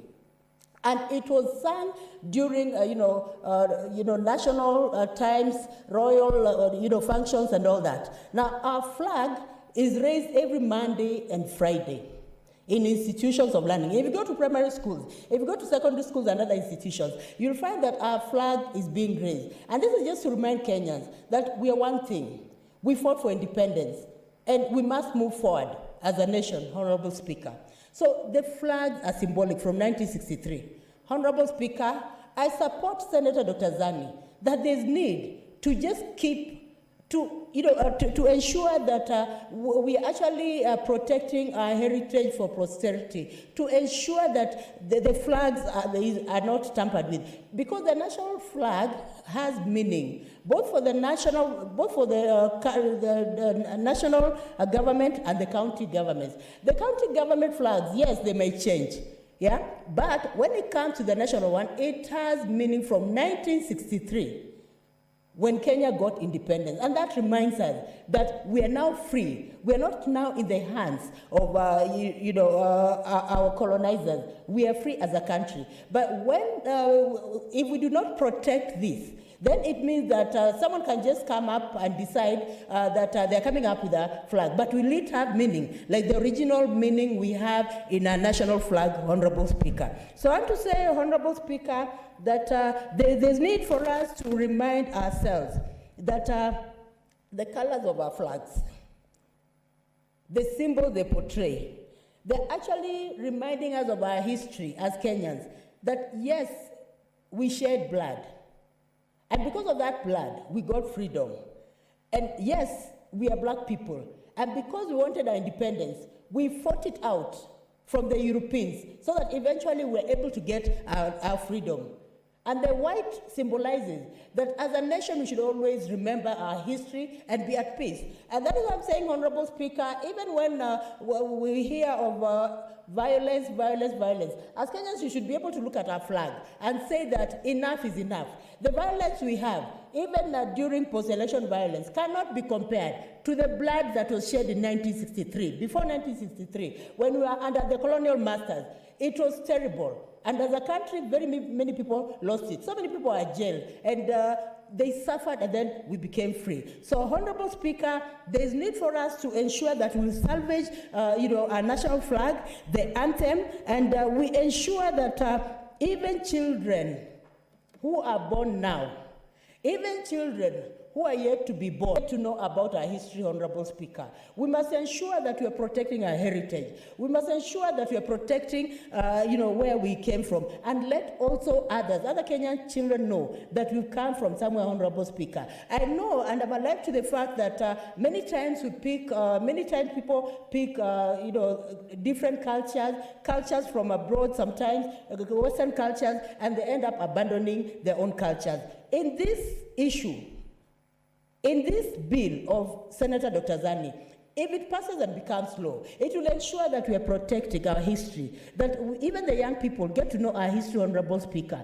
Honorable Speaker, I remember when I was in Form 6, we would really read about histories of, different people, Napoleon Bonaparte, Catherine the Great, and all that. But when it comes to relevance, I'm not sure how it helped me. Even if I'm a scholar, I'm not certain it really helped me. But when we teach our children about the origin of our flag, when we teach about how it originated, and even just asking a question, how did our flag originate? This can even constitute a question that you can even ask, graduates. And they can really fumble and do research and even say, it originated like this. There was a team of 5 people that came up with this. There's this Tom Boyer who originated by making a deliberate effort to walk to the senior President Kenyatta and explain to him we have to be cautious so that we are, one nation and all that. So I have to say, Honorable Speaker, it is a heritage that we must safeguard. It is a heritage that we should pass on verbally and even in written to our children so that they get to know their heritage. Honorable Speaker, sometimes our children lose on their culture. And we have seen even the traditional food that was prepared by our parents, by our grandparents, great-grandparents.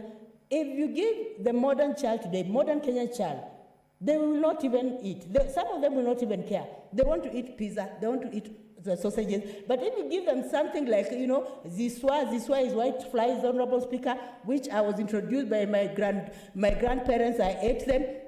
If you introduce something like maybe, mrenda, they may not actually eat. If they don't want food that comes from the West. Honorable Speaker, we must ensure that we're protecting our heritage.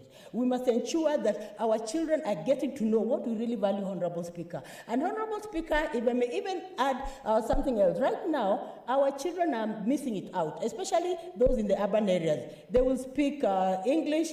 From school, they continue speaking English, and some parents, I'm sorry to say, some of our Kenyan parents, and they should really know that they're harming their children. They feel good when children come back speaking English, and they really encourage, and they pay even a lot of money for children to speak English. But when it comes to vernacular, they miss it out. You'll find that some children are very fluent in English, but when it comes to mother tongue, they have lost it completely. After Form 4, sometimes you find some of them are not even able to speak in their mother tongue. And if you speak in your mother tongue, they'll reply in Kiswahili, they'll reply in English, Honorable Speaker. So I want to say, Honorable Speaker, that we have something that we have to really pass on. For the sake of posterity, our national flag needs to be, preserved. The anthem needs to be preserved, Honorable Speaker, because it is a mandate as, parents. We should not take everything that comes from the West, Honorable Speaker. We have what belongs to us, and we must protect it by all means, Honorable Speaker. Speaker, because many countries of the world, you'll find that, in fact, in all countries of the world, Honorable Speaker, all countries have a national anthem and also have a national flag. There are only 2 countries that have 2 national anthems and two official national anthems and flags. That is New Zealand and Denmark. But Honorable Speaker, we can protect our anthem, we can protect our heritage, and ensuring that our children get to know that they are symbolic. The colors are symbolic from the colonial times, and if it were not for fighting for independence, we would not be where we are. If it were not for fighting for independence, our children will not be where they are. There would be, slaves all over, and there will be slaves of our masters. Even us would be slaves of our masters. But because of the red in the national flag, because of the blood that we shed boldly, without even blinking, we were able to get our freedom. And because we were black, we saw the discrimination. And you could see sometimes, when you think of the people who fought for independence, like Dedan Kimathi and the like, they went through thick and thin because they were black. But because of what they went through, Honorable Speaker, eventually we got the freedom, Honorable Speaker. So there's a need to just protect these colors of the flag.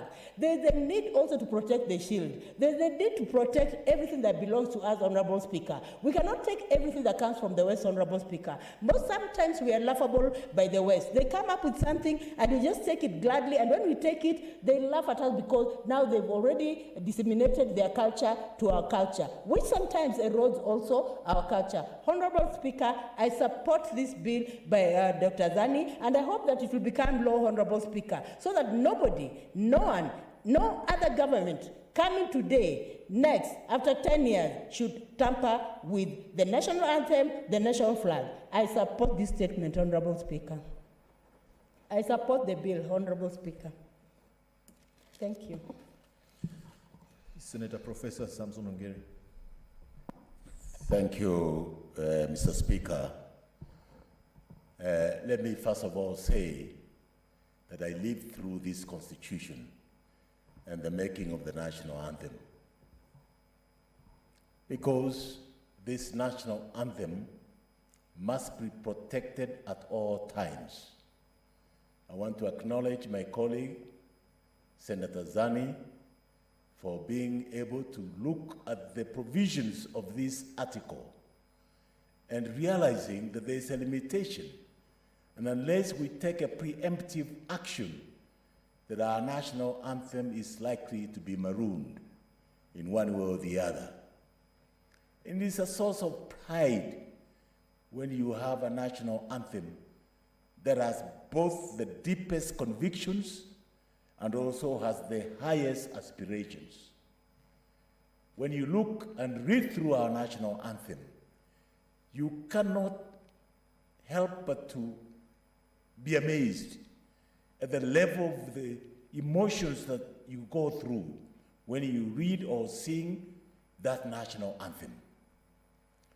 And I say so because in 1963, before 1963, I was a victim of the colonial mischief.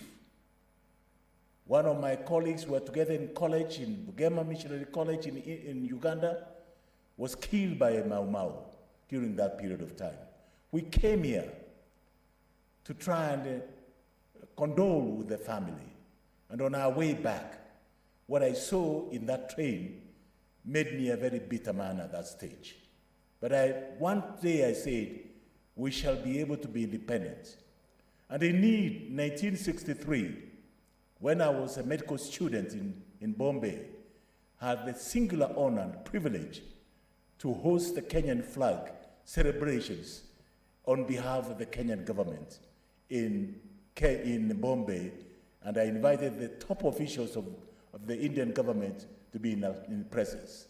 And when that song was being sung here, and we were also celebrating in Bombay, tears came through my eyes of the joy and the feeling of freedom that was associated with the national flag.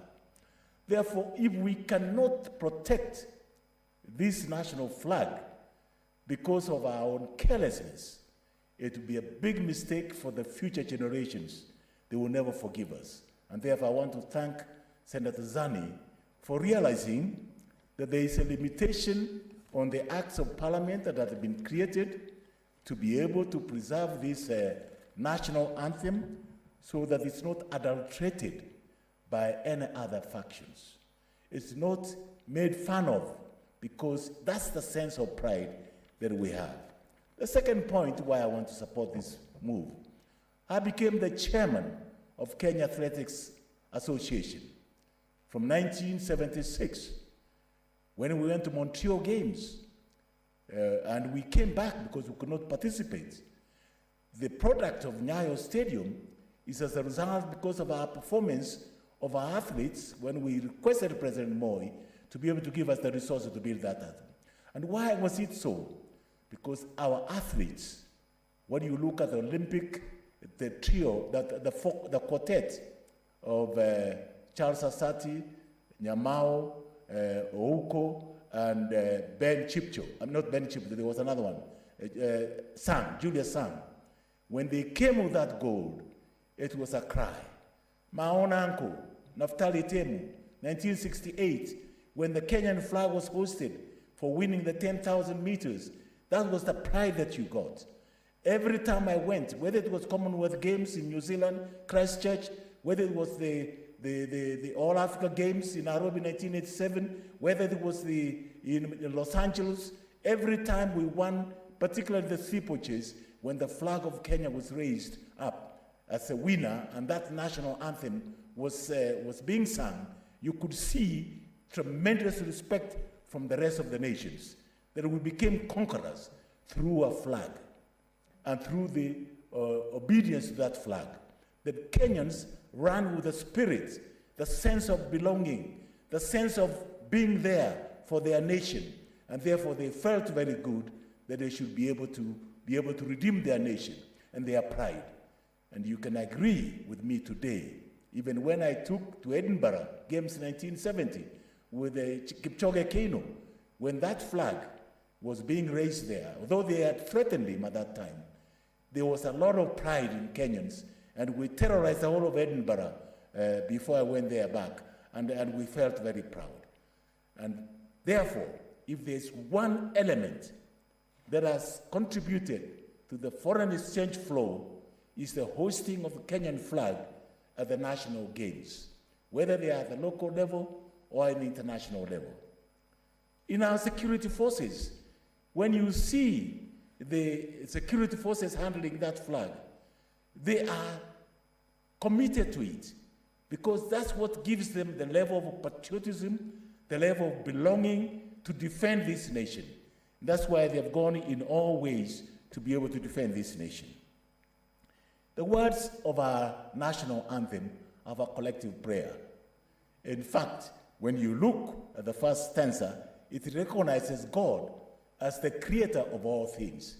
And every time I sing that national anthem, I remember Genesis 1. In the beginning, God created the heavens and the earth and everything that they eat. And in the first 6 days, you can get the generation of what did. And I'm so proud that this nation of Kenya recognizes the deity, the Almighty God, as the only provider and the only defender of our existence in this world, the sustenance of this world. And I'm happy that that in itself is a full recognition of the God as the supreme King, the Lord of Lords, and the King of Kings. And therefore, that in itself is a recognition. No wonder then why Kenya is doing so well. Because once you put God ahead of everything else, you're bound to be able to do very well. The other thing that this national anthem does, it is motivated us to work very hard. This nation, if you remember, we grew from a population of 7 million. Today we are talking about, in 1963, we were about a mere 7 million. Today we are talking about a population of almost 50 million Kenyans on the spot within a period of a very short time. And we're able to feed these people. We're able to have enough education for them, enough health facilities for them, although we need more. but we're able to sustain their livelihoods. We are able to produce some of the items that are top-notch in the world. And therefore, the national anthem expresses the need to work together in peace and unity. It does not allow carelessness. It does not allow violence to be able to be part of our societal values. And no wonder the value that are enshrined in our Constitution, in Article 10, the Bill of Rights, are embodied because they are all directly derived from our national anthem that has given us the impetus and the ability to be able to move forward. And therefore, we are able to be motivated to work hard to achieve the highest standards that are required in our society. If you look at this national anthem, it's a tool of reconciliation. No wonder, we're going through many problems. We've been able to fight one another, but at the end of it, when we sing this national anthem, it brings us together. And therefore, anything that binds these people together is something that we must be able to accept. I want to acknowledge Mzee Galani from Pokomo. And I saw him during the Moi era when he was brought to State House to have a lunch and a meal with the president. I would have liked to see that family a little more rewarded, but they were never rewarded because they bequeathed to us what was a lullaby song for the Pokomo tribe became a national anthem, became a unifying factor. It embodied both the cultural and the divine elements of our lives, of our society. Therefore, when our children sing the national anthem, they see real life in it. They see potential, they see their potential and their growth through that national anthem. And I'd like to also acknowledge Haisop, the one who was the director of music at that time, who translated it. And then, of course, Zenoga Zake, whom I saw and when I was in the minister in this country, Minister of Technical Training and Applied Technology, later Minister for Local Government, Minister for Health, Minister for Education, Minister for Foreign Affairs, who interacted, Thomas Kaluma and Peter Kipkosia from Kakamega, and of course Washington Omondi. These are the people who contributed towards refining this national anthem. So what is this bill seeking to do? Because I think it's important to understand that if we don't take a preemptive action, after 50 years, anybody can carelessly use this material for personal benefit, for commercialization of this national anthem or national flag or national emblems without giving that dignity that it deserves to have. Therefore, we must protect that emblem. We must protect those colors. These are the ones that give impetus, give thrust to our national defense forces to be able to fight and keep our borders safe from invasion, from any interference, from any interruption. These are the the colors that motivate them to be able to work hard, even at the expense of losing their lives. That's why some of them are in these peacekeeping missions to be able to preserve life in the other places. And therefore, this, if we do not protect this, would have let it open for anybody, Dick and Harry, to come and use the national emblem, use the national flag for their own personal use, for commercial use. And therefore, it's important to be able to look at it and amend it accordingly at the expiry of 50 years, that we are able to restore it back to this original level so we don't lose any connection between the past and the present. So it's critical. And that is captured in the musical art. In fact, if you look at it, it's captured in the copyright, which is conferred by Section 25, number 12 of 2002. If that section, subsection 2, is not amended, it will be a disaster for this nation. And I thank Senator Zani for being able to be forward-looking, that now that we can be able to put it in place, a law that protects these vital instruments. These are the instruments of power.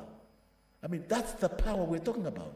When a president assumes power and becomes the commander-in-chief and the national anthem is being sung, That is the embodiment of national unity of this nation. We cannot just wish it away for any Vic and Harry to come and make joke of it and start using it anyhowly. It cannot be, it's not acceptable, Mr. Speaker. And therefore, I fully support these sentiments, because what we are doing here today is being able to protect our heritage. And if we don't protect that heritage, it's going to be disastrous for us. We'll become a banana nation, because you must have something that people rally along to, that they support, that they feel part and parcel of it.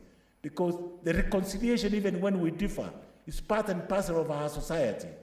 The church functions we have here is a recognition that God is keeping this nation safe. And therefore, we cannot be able to do it on our own.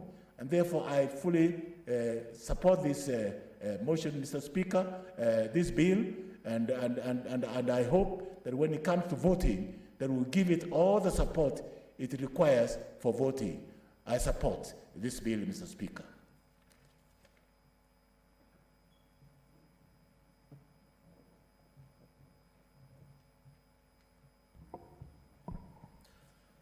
Honorable Senators, I now call upon the mover to reply.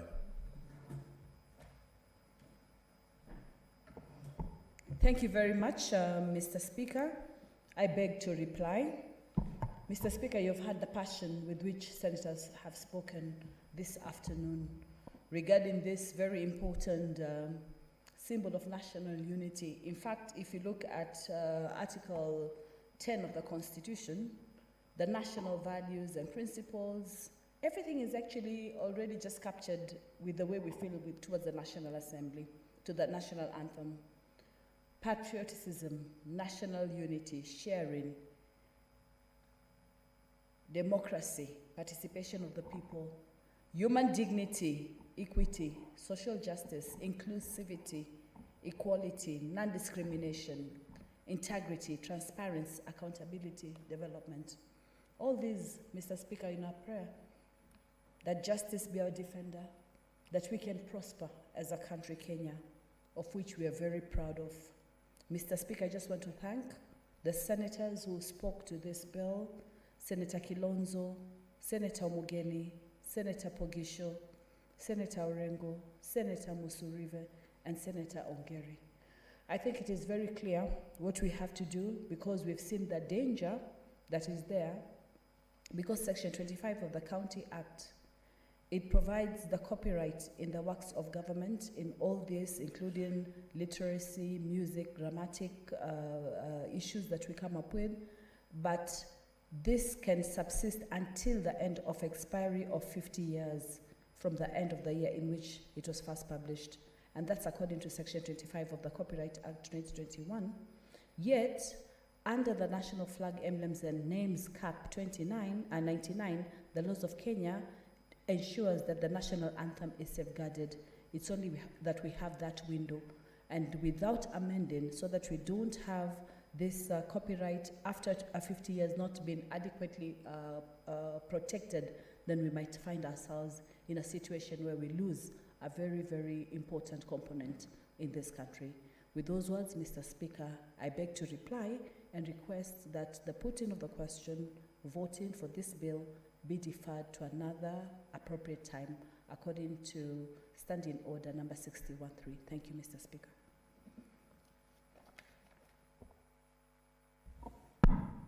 Therefore, defer putting question until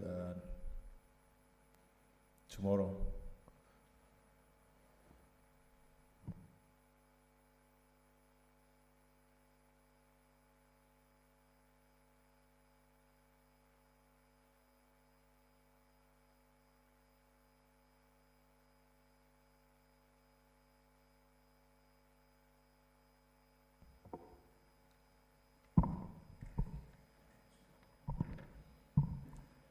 Honorable Senators, for the convenience of the House, it's now 1 minute to 6:30, time to adjourn the House. The Senate therefore stands adjourned until Wednesday, 14th July 2021 at 2:30 p.m.